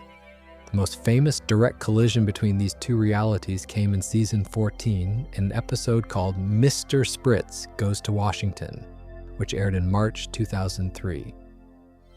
The plot involves Krusty the Clown running for Congress as a Republican, and along the way, the episode features a Fox News-style cable channel whose news ticker at the bottom of the screen runs a series of absurd headlines. Those headlines included things like, "Do Democrats Cause Cancer?", "Find Out at foxnews.com", and "Rupert Murdoch, Terrific Dancer." This was the kind of satirical shot that the show regularly took at media institutions, but this particular instance was aimed at the network's own corporate sibling. Fox Broadcasting raised concerns. The episode went through several rounds of discussion about the ticker content. According to people who worked on the show, the network was uncomfortable with the direct Fox News reference in a way they weren't with broader media satire. The ticker, in its final broadcast form, was less pointed than what the writers had originally written. Some of the more specific jabs were softened or removed. Josh Weinstein, who was one of the show's showrunners in its earlier seasons and has spoken candidly about the show's history, has mentioned the tensions between the writers and the Fox corporate structure around political content in a few interviews. The show was generally given a long leash, but the leash had a particular sensitivity around Fox News specifically. Satire of politicians, satire of other media organizations, satire of pretty much anything else. Fine. Satire of the company that owned your network? More complicated. The Simpsons navigated this by being smart about it. Rather than a full frontal attack, the Fox News references were usually oblique enough to be deniable while being clear enough to be funny to anyone paying attention. The ticker in the Spritz episode is perhaps the most direct they ever got, and even that was negotiated down from the writer's original intentions. There's a meta quality to this particular tension that feels very Simpsons. The show that spent decades satirizing power was itself subject to power in the form of its corporate owner's preferences. The fact that it managed to satirize its own owner, even in a diluted form, and that episodes like the Spritz one are now part of the public record, is a small victory. But the negotiation required to achieve it is a reminder that the show's creative freedom, substantial as it is, has always had a particular shape carved out by the corporate reality it exists within. And here's the thing that makes this specific dynamic genuinely strange to think about. Fox Broadcasting Company and Fox News Channel are separate entities. They share a corporate parent, but they operate independently and their editorial sensibilities are quite different. The people making The Simpsons don't work for Fox News. The people at Fox News don't work for The Simpsons. They're just two different operations in a very large corporate family who happen to share a brand name. The Simpsons has made fun of the Fox brand itself on several occasions. Jokes about the network's programming choices, its corporate culture, its tabloid sensibility. One episode famously featured a cartoon version of the Fox network's programming as a parade of increasingly degrading reality shows. These jokes tend to be received as gently self-aware rather than genuinely subversive, partly because Fox Broadcasting clearly signed off on them, and partly because you can only be so radical when you're owned by the company you're mocking. The Fox News situation is the place where the line gets harder to find because Fox News is simultaneously a more politically charged target and a more institutionally sensitive one. The fact that The Simpsons lampoon managed to happen at all, even in a toned-down form, is a testament to the creative latitude the show had earned by 2003 through sheer longevity and profitability. Every time the show wants to make a joke about cable news, about media bias, about partisan programming, there's a calculation happening about what can be said directly and what needs to come in sideways. The writers are good at the sideways approach. Springfield's local television ecosystem, Kent Brockman's pompous mediocrity, the town's willingness to be misled by whatever's on the screen, does a lot of that work without ever naming a specific network. Which might be the most elegant resolution available, mock the thing without naming it, and let the audience fill in the reference themselves. In 2017, a comedian and writer named Hari Kondabolu released a documentary through True TV called The Problem with Apu. It was 49 minutes long, carefully argued, and it sparked one of the most sustained public conversations about representation in animation that had happened in some time. Kondabolu is Indian American. He grew up watching The Simpsons in the 80s and 90s, in the period when the show was at its creative peak, and when Apu Nahasapima Petalon, the owner of the Quick E-Mart, voiced by white actor Hank Azaria in an exaggerated Indian accent, was a regular and prominent part of the Springfield world. In the documentary, Kondabolu makes a careful argument that the character, however affectionately intended, had done real harm to South Asian Americans, particularly those who grew up having the voice used to mock them. This wasn't a new conversation exactly. People had been raising concerns about Apu for years, but the documentary gave those concerns a shape and a platform, and it assembled a remarkable range of voices: Indian American comedians, actors, writers, public figures, who talked about their experiences with the character in ways that were specific and grounded. This wasn't abstract academic critique. These were people describing being mocked in playgrounds and offices with Hank Azaria's voice, by people who meant it affectionately and by people who didn't. The show's initial response in April of 2018 came in a season 29 episode called No Good Read Goes Unpunished. In it, Marge updates an old book to make it less offensive and ends up with a book that's completely empty. At the end of the scene, Lisa turns to the camera and says, "Something that started as everyone just trying to have fun and be entertained can over time come to feel like it was always there, even if it wasn't meant to be that way at all." Marge then says, "Some things will be addressed at a later date, if at all." And Lisa looks directly at the camera. This was understood correctly as a direct response to the Apu documentary. And the response it received was, in broad terms, worse than saying nothing would have been. Critics felt it was dismissive. Kondabolu himself said he was disappointed. The message seemed to be, "We heard you, we're not sure we agree, and we might just wait for the conversation to go away." It didn't go away, it intensified. Hank Azaria spent the next 2 years in a more private process of reflection. He has spoken about this in interviews, that the documentary made him genuinely reconsider what he'd been doing, that he sought out conversations with Indian American people about the character, and that the more he engaged with those conversations, the more he understood why the concerns were legitimate. In late 2020, he announced that he would no longer be voicing Apu. The character has since been mostly absent from the show, making occasional background appearances without dialogue. Then Azaria did something quite rare in entertainment, which is that he apologized. Not in the standard, "I'm sorry if anyone was offended" way that public apologies frequently use, but specifically and directly. He apologized to members of the Indian American community, particularly to children who had grown up being mocked with the character's voice. He said in interviews that he'd come to understand that he'd been part of something harmful, and that understanding it and admitting it was the right thing to do.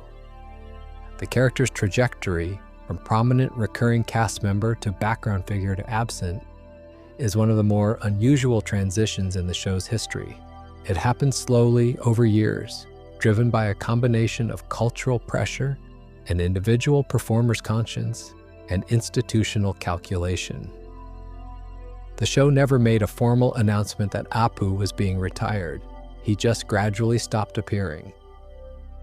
What Kondabolu's documentary ultimately accomplished was to put a specific and well-argued case in front of a very large audience and force a conversation that the show's production had been avoiding for decades. Whether the response was adequate, whether the quiet retirement of the character rather than a full reckoning with what it had represented is the right outcome, is something that Indian American viewers continue to have different views on. But the fact that the conversation happened and that it produced real changes is a meaningful thing. It's worth saying a bit more about the specific texture of the harm Kondabolu was describing, because the documentary does something that's harder to dismiss than a general complaint about stereotyping. It's not just, "This character uses an accent." It's much more specific than that. The documentary assembles people who grew up hearing that accent deployed against them, not by strangers, but by people they knew, schoolmates, colleagues, people who were doing it affectionately in many cases, not maliciously, and who therefore couldn't be straightforwardly confronted about it. The harm of "it's just a joke" is precisely that it makes the harm invisible. You can't say "don't do that" when the response is "relax, it's funny." Apu as a character is, in many of his better episodes, genuinely well written. He's given a complicated inner life. He has dignity and ambition and family love and genuine heroism. But those qualities coexist with the accent that functioned as a joke about Indianness in a way that was available to be picked up and used as mockery, and the show never reckoned seriously with that coexistence. It treated Apu's positive characterization and the accent as joke, as simply two things that existed in the same character, rather than as a tension worth examining. The dismissive season 29 response, Lisa looking at the camera and saying, "Some things will be addressed at a later date, if at all," is the kind of response that works as self-awareness only if you've already decided the criticism doesn't require a genuine answer. If you haven't, it reads as a shrug, and a rather disdainful one, which is how most people who'd watched the Kondabolu documentary read it. Hank Azaria spent the next 2 years in a more private process of reflection. He has spoken about this in interviews, that the documentary made him genuinely reconsider what he'd been doing, that he sought out conversations with Indian American people about the character, and that the more he engaged with those conversations, the more he understood why the concerns were legitimate.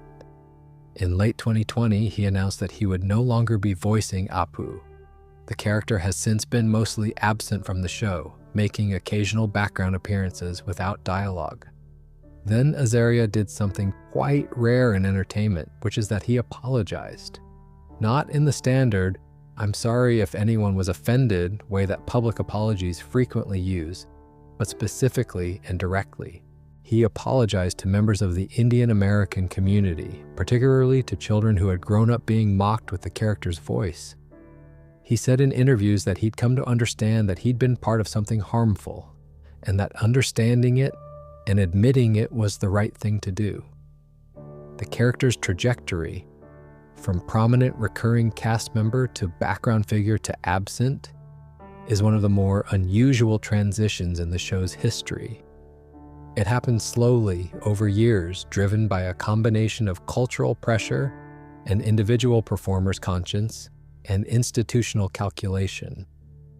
The show never made a formal announcement that Apu was being retired. He just gradually stopped appearing. What the Apu story also reveals is something about the difference between how entertainment companies respond to criticism that comes from within their presumed audience versus criticism that comes from communities they don't think of as their core audience.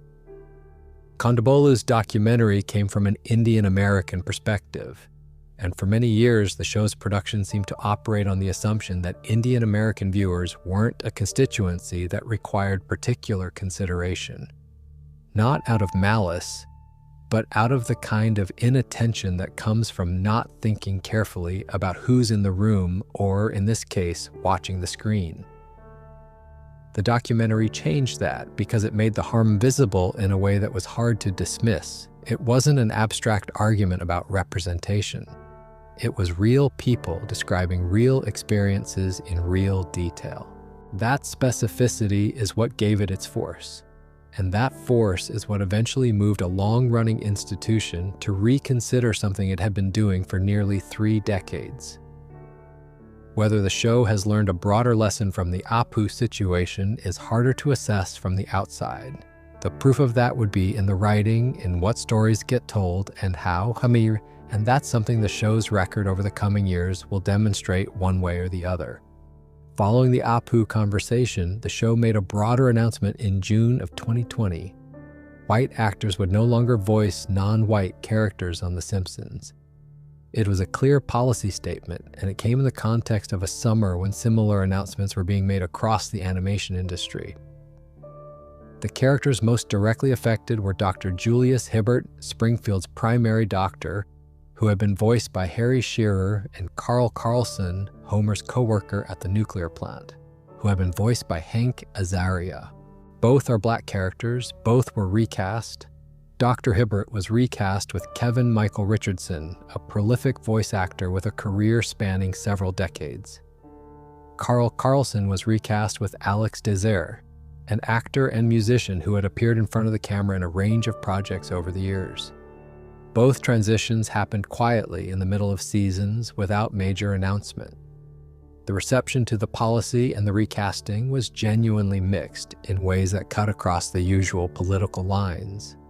Some viewers felt it was long overdue and welcomed the change. Others felt it was reactive, prompted by external pressure rather than principled reflection, and therefore somewhat performative. Others were critical of the specific manner of the announcement, noting that the policy applied narrowly to the most visible cases while leaving a more complex set of questions unaddressed. Apu, for instance, wasn't covered by this policy because the character was already being phased out through a separate process. There was also a broader industry context worth noting. Family Guy made similar announcements around the same time, as did Big Mouth, Central Park, and other animated series. The timing wasn't coincidental. This was happening in the summer following the murder of George Floyd, during a period of heightened public conversation about race in American media and culture. The animation industry was responding to that moment. What The Simpsons recasting looks like in practice depends a lot on how closely you watch. For most viewers, Dr. Hibbert is Dr. Hibbert and Carl is Carl. The characters continue to exist in Springfield and do what they've always done. The voices are different, but unless you've watched the show attentively enough to have Shearer's Hibbert voice memorized, the difference isn't jarring. The more interesting question, which the show has quietly sidestepped, is whether the problem was only about who provides the voice, or whether it also includes how the characters are written. How much depth they've been given, what stories have been told about them, what role they've been allowed to play in Springfield's world. Dr. Hibbert has for most of his existence been a character who exists to deliver medical news and make slightly awkward jokes. Carl has historically been defined primarily by his friendship with Lenny rather than by his own interior life. Recasting doesn't automatically change that. What the 2020 announcement does represent, though, is a genuine policy shift in a show that had operated for 30 years on the assumption that voice acting was a neutral craft entirely separable from identity. That assumption is now different. Whether the outcomes will be different in meaningful ways over time is something that only more seasons of television can answer. The specific history of Dr. Hibbert and Carl as characters is itself worth a moment. Dr. Hibbert has been in the show since the 4th season, and for most of that time, he's existed primarily as the family doctor who chuckles at inappropriate moments and delivers news with slightly excessive comfort. He's not a character with a great deal of depth. Carl Carlson, similarly, has historically been defined largely through his friendship with Lenny. The two of them are almost always together, and Carl's inner life is rarely examined independently. When Black characters in an animated show have been voiced by white actors for 3 decades, the recasting question isn't just about who provides the sound. It's also an opportunity to ask why those characters have been written the way they have. Whether the show has taken that opportunity is, at best, a mixed picture. Dr. Hibbert post-recasting is still largely the same Dr. Hibbert. Carl is still largely in relation to Lenny. There's something a bit odd about an animated show navigating these conversations in 2020. A medium with a long history of yellowface and racial impersonation, going back to the earliest days of cartoons, where animated characters have always been visual constructions with voices layered on top. The Simpsons was not unusual in 1989 in having white actors voice non-white characters. It was the norm. What changed was the public's willingness to examine that norm, and the speed with which that examination happened. The animation industry's simultaneous wave of recasting announcements. Family Guy, Big Mouth, Central Park, all making similar statements within weeks of each other, had a slightly choreographed quality to it. Not insincere necessarily, but reactive. Responding to a particular moment rather than coming from somewhere these studios had already arrived at on their own, which is fine, honestly. Institutions rarely change ahead of the pressure. They change when the pressure arrives. For The Simpsons specifically, the durability is hard to assess from the outside. The show has a new voice for Dr. Hibbert and Carl. That's real. What comes of it in terms of how those characters are written and what stories the show chooses to tell through them remains something the show's record will have to demonstrate. At some point in the last decade or so, The Simpsons predicted it became a reflexive phrase. A thing people say whenever a Simpsons episode turns out to have anticipated something in reality. It's become so common that it's now its own kind of joke, applied half seriously and half mockingly depending on context. But the actual history of this phenomenon is worth going through because some of it is genuinely interesting and some of it is genuinely not. And telling those two categories apart requires a bit of attention. The most famous example is from a season 11 episode called Bart to the Future, which aired in March of 2000. In it, a psychic shows Bart a vision of his adult future, and in the background of Lisa's adult life, she refers to the budget we inherited from President Trump. This was 16 years before Donald Trump's 2016 election. It's a real prediction in the sense that the name and the context match closely enough to be surprising, and it's the one that most people cite when the topic comes up. Less often cited is a 1998 episode called When You Dish Upon a Star, which showed a logo of 20th Century Fox with a banner reading, "A division of Walt Disney Company," which became literal fact in 2019 when Disney's acquisition of Fox's entertainment assets was completed. This one is actually more interesting in some ways because the Fox/Disney merger was not a widely anticipated event in 1998. It was a more unlikely prediction to make. There are others: smartwatch technology, a three-eyed fish in a polluted river that prefigured actual environmental discoveries, various tech developments. The list gets genuinely long if you're looking for it. The thing is, the explanation is actually pretty straightforward. The Simpsons has made, at this point, something in the region of 15 to 20,000 individual jokes across its run. A significant proportion of those jokes are about the future, about technology, about politics, about culture.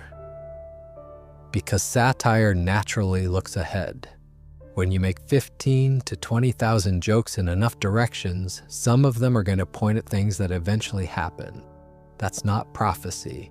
That's probability. The other mechanism is confirmation bias. We remember the predictions that came true because they're surprising and satisfying. We don't catalog the predictions that didn't come true. The future scenarios the show imagined that simply didn't happen. Because there's no social reward for noting those. The hit-to-miss ratio, if you could actually calculate it, would be very low. But we only hear about the hits. The writers themselves tend to be amused by the whole thing and slightly exasperated. Algin has said in interviews that most of these predictions are the result of the show dealing in recurring human concerns. Technology will advance, politics will produce unexpected figures, corporations will grow, and that when you're consistent about those themes over long periods of time, some of your guesses will land. There's no crystal ball. There's just volume and consistency. What makes the phenomenon worth talking about, beyond the individual examples, is what it says about how the show has been absorbed into culture. The Simpsons isn't just a television program people watch. It's a reference point, a shared vocabulary, a lens through which people interpret events. When Trump was elected, millions of people immediately thought of that 2000 episode. The show had given them a frame for the moment. That's a specific and unusual kind of cultural power, and the predictions phenomenon is partly a celebration of it. The show predicts the future in the meaningful sense because it has been describing the present. American capitalism, American politics, American anxieties. With enough precision for long enough that the present has started to look like what the show described. That's not magic, that's a very good show.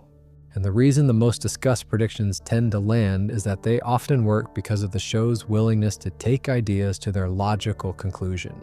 The Trump is president joke in 2000 worked as a joke because it was taking the absurdist direction of American celebrity culture and following it to a destination that felt preposterous. The reason it was preposterous is the same reason it eventually wasn't. American political culture had been moving in that direction for some time. The Simpsons noticed and named it before it arrived. Similarly, the Disney/Fox joke from 1998 was based on an understanding of how media consolidation was developing and where it was likely to lead. Disney had been growing throughout the 1990s. Fox was a growing media empire. The observation that these corporate forces were heading toward greater concentration wasn't prophecy. It was pattern recognition. The show was populated with writers who thought carefully about the world they were satirizing, and careful thinkers sometimes end up being right. The phenomenon has also spawned its own industry of confirmation, which is worth being slightly skeptical about. There are websites and social media accounts dedicated entirely to cataloging Simpsons predictions. They have a strong incentive to find more predictions and a weak incentive to apply rigorous standards for what counts as a match. A joke about bad air quality in a city becomes a prediction of a specific pollution crisis that happened a decade later. A visual gag about a robot becomes a prediction of a specific product category. The standards for what counts are loose, and the catalog keeps growing. That looseness is not the show's fault. It's what happens when a cultural artifact becomes large enough and old enough to be overlaid onto the subsequent history. Every long-running institution with a big enough archive eventually gets this treatment. People look back and find the prefigurings of things that happened, because the archive is big enough to contain most things in some form. For as long as The Simpsons has been on television, Homer Simpson has periodically grabbed his son Bart by the collar and throttled him. Not viciously, not with any real narrative consequence. It's always been a gag, a visual expression of Homer's total inability to manage frustration through any civilized means. Bart says something cheeky. Homer lunges. Bart's eyes bulge. Homer shouts his name. And then everything resets. It's one of the show's most iconic running gags. And in 2024, it became briefly controversial in a way that said something interesting about the show's relationship with its own history. In a season 35 episode, there was a moment that some viewers and commentators interpreted as the show retiring the strangling gag, a scene that seemed to acknowledge it, possibly for the last time, in a way that felt like a conscious farewell. Social media did what social media does, which is to amplify the interpretation rapidly and with great confidence. The Simpsons is retiring the Homer strangling Bart gag became a story that ran in entertainment news. Executive producer James L. Brooks was asked about this in fairly short order, and his response was unusually definitive. "Don't think for a second we're changing anything," he said. The gag was not being retired. It had not been retired. The show had no intention of retiring it, and indeed, the gag has continued. But the fact that the question arose, and that it was taken seriously enough to require an official response, is worth thinking about for a moment because it speaks to something real about how the show is being watched and discussed in the 2020s.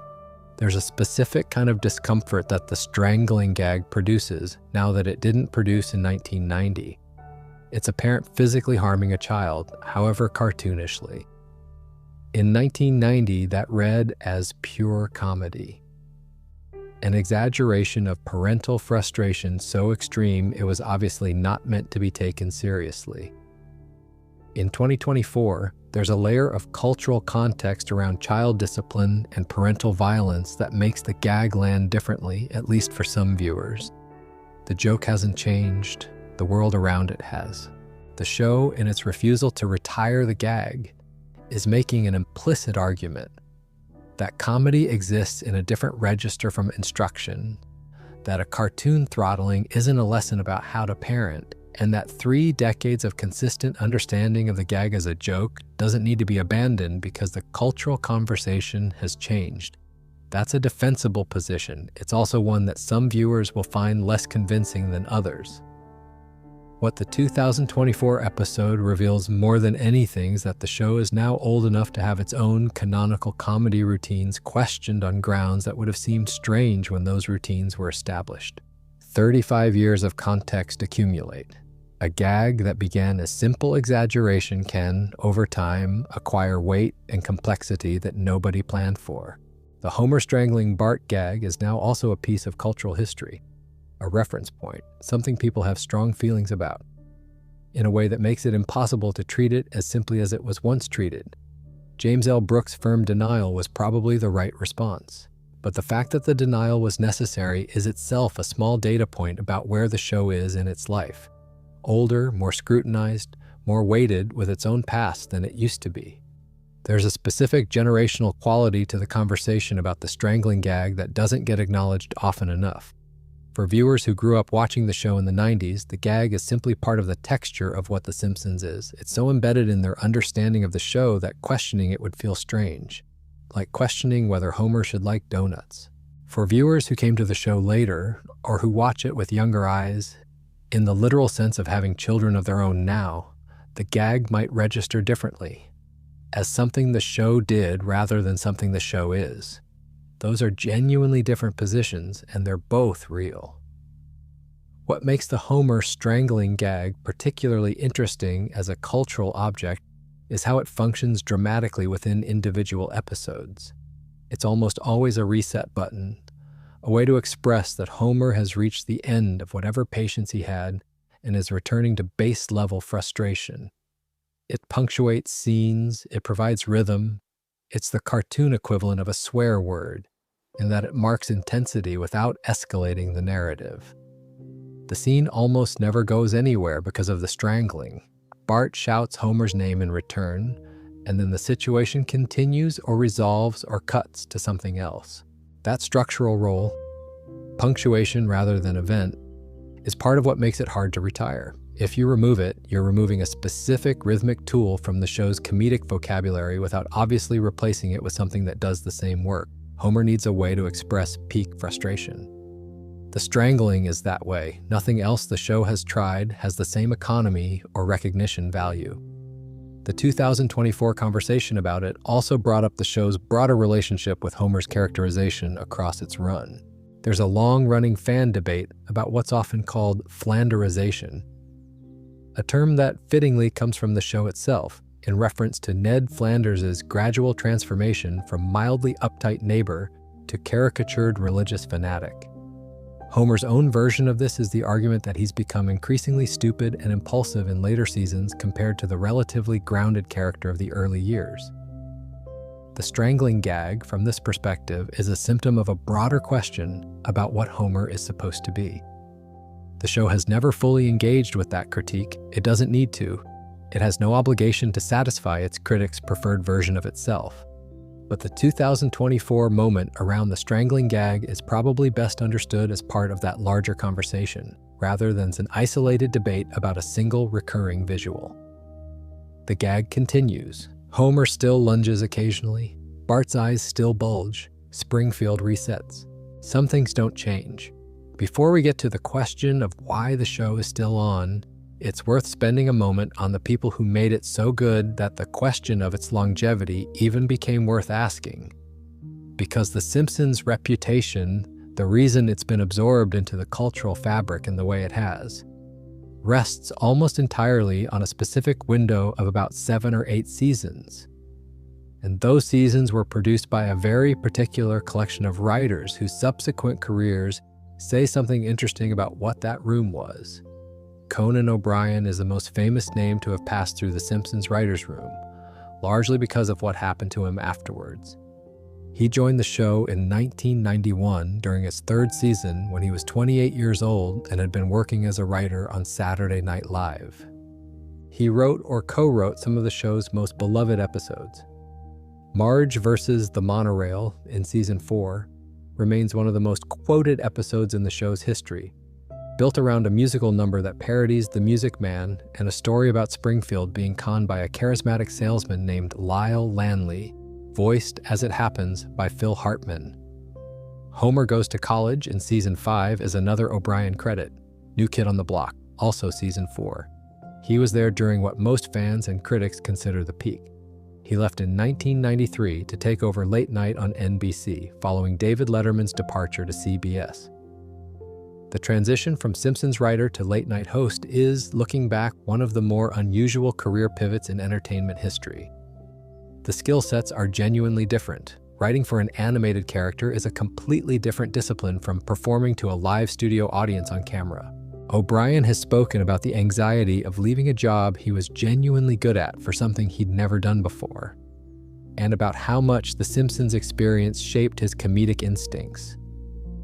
What The Simpsons writers' room of the early 90s produced, in addition to O'Brien, was an extraordinary concentration of comedic talent.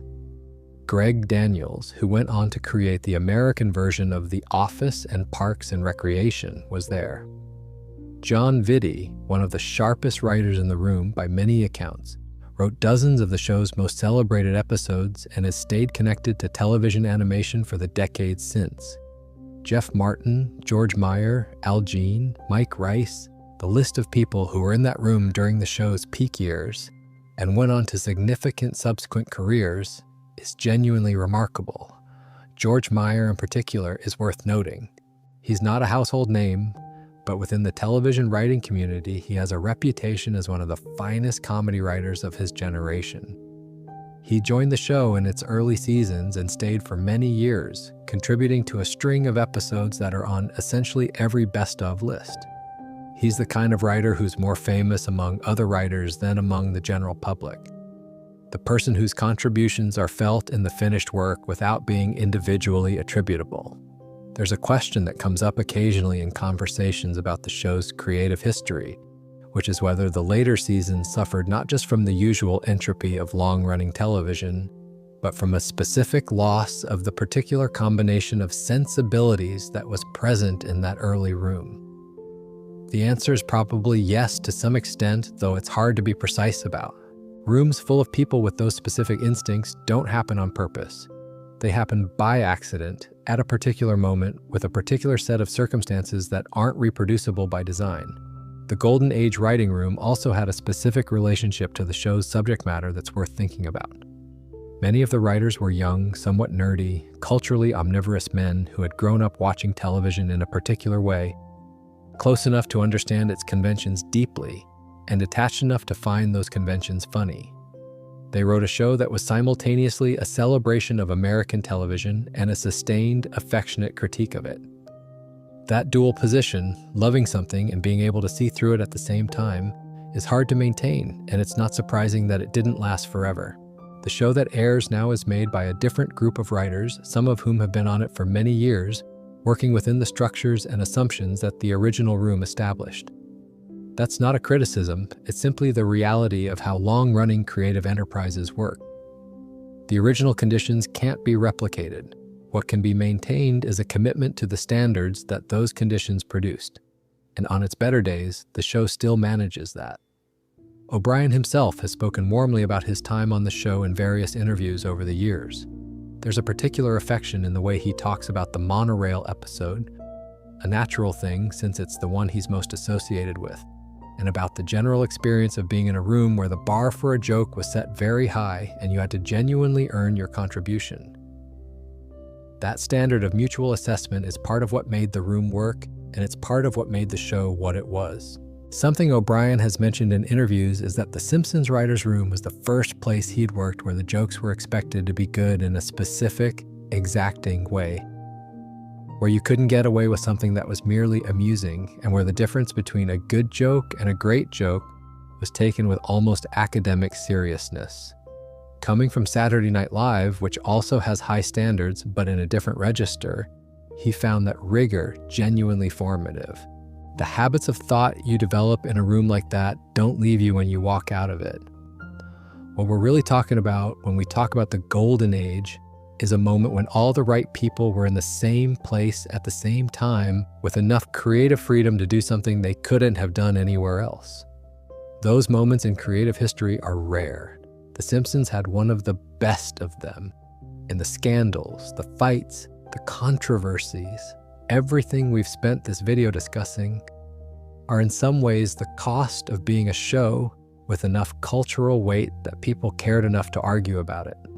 Only things that matter get fought over, and The Simpsons mattered enormously in ways that trace directly back to what those writers built in those first 7 or 8 seasons.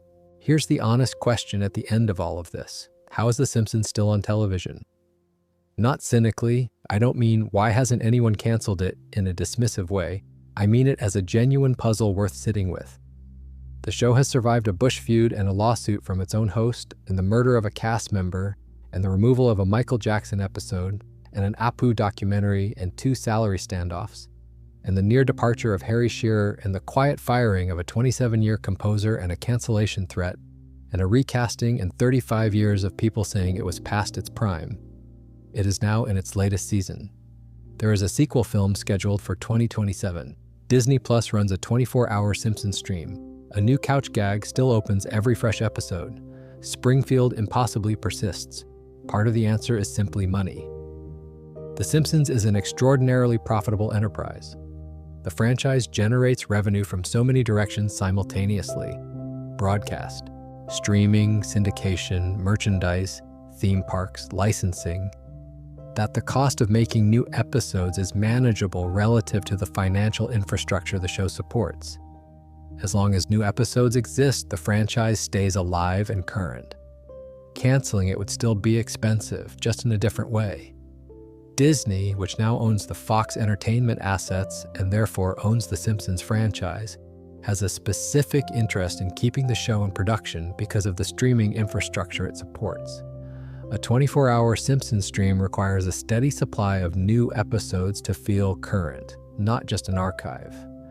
There are genuinely corporate reasons for the show to continue that have nothing to do with whether any given episode is good. Part of the answer is institutional momentum. The show has been on so long that it's woven into the schedule, into the business relationships, into the careers of dozens of writers, directors, producers, and crew members who have built their professional lives around it. Those human and institutional entanglements have weight. They make stopping harder than continuing. This isn't a small show with a small footprint. The Simpsons production involves hundreds of people across multiple studios and disciplines, and the inertia of that kind of machine is real. Shutting it down would require coordinating the endings of dozens of careers and contractual relationships simultaneously. It's much simpler to order another season. But part of the answer, and this is the part I find most worth dwelling on, is that people genuinely still love it. Not universally, not without reservations, not in the way they loved it in 1993 or 1997, but real affection from real viewers who return to it week after week for reasons they often can't fully articulate. There's something worth examining in that difficulty of articulation. Why is it hard to explain why you love The Simpsons? Partly, I think, because the love is historical as much as it's about the current show. When someone says they love The Simpsons, they're usually referring to a composite, a blending of the specific episodes that form them, the memory of watching it in a particular place at a particular age, and the ongoing comfort of a familiar world that has never required them to update their mental map of it. Springfield has the same layout it always had. The voices haven't changed. The family is still the family. You can return to it without any orientation required. This is a specific kind of comfort that's different from the comfort of following a good new show. A good new show requires engagement. You have to track characters, remember plot points, adjust as the show develops its world. The Simpsons requires none of that. You can drop in on any episode and be entirely at home within 30 seconds. That low-friction familiarity is valuable in a way that's hard to replicate, precisely because it requires decades to build. The Simpsons is comfortable in a particular way. Springfield is a known place. The characters are known people. The rhythms of the show, the couch gag, the opening sequence, Homer's walk home from the plant, the family on the sofa, are deeply familiar in a way that has real emotional value. Familiar things lower anxiety. Known voices in known situations are genuinely soothing, which is part of why the show works as sleep content in the first place. There's a reason so many people have fallen asleep to it, not because it's boring, but because it's safe. Nothing in Springfield is going to genuinely surprise you. The characters will reset. The town will absorb whatever happened and return to itself. There is no Springfield that doesn't bounce back. There's also a real argument to be made that the show is underrated in its later years, by which I mean the discourse around it has been so dominated by the quality decline narrative that genuinely good later episodes don't get the credit they deserve. The show still produces in a given season a handful of episodes that are as sharp and as funny as anything. They're just surrounded by more mediocre ones than they used to be, and the context shapes how they're received. It's harder to notice a great episode when it's sandwiched between two ordinary ones, even if the great episode would have been celebrated in a different context. And underneath the comfort, the show still occasionally catches something true. When it does, when a later episode lands a joke or a moment that has the specific weight of the early seasons, it can be quite startling. The capacity is still there. The voice is still there. It just doesn't activate with the same consistency it once did. But consistency was always partly luck. the result of specific people in a specific room at a specific moment, and you can't manufacture luck through institutional commitment. What the show's longevity really demonstrates is something about the relationship between culture and its comfort objects. The Simpsons became, at some point in the 1990s, something that people needed in a way that went beyond simply enjoying it. It became part of the rhythm of Sunday evenings, part of the shared vocabulary of an entire generation, part of the way people understood their own relationship to television, to satire, to the idea of family. Once something occupies that position, getting rid of it is harder than it seems because you're not just canceling a TV show. You're dismantling a piece of infrastructure. And cultures don't dismantle infrastructure lightly, even when parts of it are showing their age. When you look at everything the show has been through, all the fights, all the crises, all the battles it picked, and the ones that were picked with it, what emerges isn't a picture of an institution in decline. It's a picture of a very old creative enterprise that has survived everything it's encountered by being exactly what it is. Too big to cancel, too beloved to abandon, too complicated to summarize. A show that contains, if you look at it for long enough, a surprisingly complete picture of American life across its entire run, in all its messiness and warmth and absurdity. The scandals didn't kill it. The firings didn't kill it. The feuds, the lawsuits, the controversies, the salary wars, the near departures, none of it killed it. And at this point, I genuinely think nothing will for the foreseeable future. The show will end when the people involved decide it's time, and not before. And based on the history we've spent this evening going through, that decision has been deferred again and again in favor of one more season, one more couch gag, one more Sunday night in Springfield. So that's all of it, or at least a very good version of it. 36 years of history leaves more threads than any single video can fully chase. And I'm sure someone listening will immediately think of 3 scandals I didn't mention. There's the WGA strikes and how they affected production. There's the complicated question of what happened to Maud Flanders and how that played out behind the scenes. There are international controversies. The show has managed to offend Brazil, South Korea, and Australia along the way, each in its own particular manner, which is an impressive collection. There's Poochie, which is its own story about network interference and the show's response to it. And there are dozens of smaller moments and quieter disputes that make up the texture of a show this old. We've covered the biggest ones, though, the ones that really changed something, or nearly did. What strikes me sitting with all of this at once is how much of it the show absorbed and kept going. Each of these events, and there are many more smaller ones I haven't covered, could have been the thing that changed the show's trajectory. Some of them nearly were. The cancellation threat of 2011 was real. The Hartman loss was genuinely significant. The Apu situation required a real reckoning. None of them quite managed to knock the thing over, though. They dented it, shaped it, left their marks, and the show continued. There's something almost restful about that, actually. All that noise, all those years of arguments and fights and public disputes, and Springfield is still there. Homer still works at the plant. Bart is still 10, somehow impossibly. Lisa is still playing her saxophone at the window on evenings when she's thinking something she can't quite say. Maggie is still watching. The couch gag still happens. The thing about a show that's been on since 1989 is that it starts to feel less like a television program and more like a place. People have decades of relationship with Springfield. They've grown up, moved house, changed jobs, lost people, started families, got older, and Springfield has been there the whole time, unchanging, waiting on Sunday evenings. That kind of permanence is genuinely rare. Most things in life change faster than we'd like. Springfield doesn't change, and there's a quiet comfort in that which is hard to dismiss, even if you're the kind of person who's been arguing that the show should have ended in 2000. I find myself thinking about the writer's room during the Golden Age. Those young, slightly obsessive comedy writers staying late in the offices in their mid-20s. competing to get the funniest joke into a scene about a monorail or a barbecue grill or a spice rack. Most of them had no idea they were making something that would still be discussed 30 years later. They were just trying to be funny and not get fired. That's how most great things get made. Not through the weight of ambition, but through the ordinary pressure of a deadline and the specific pleasure of making your colleagues laugh.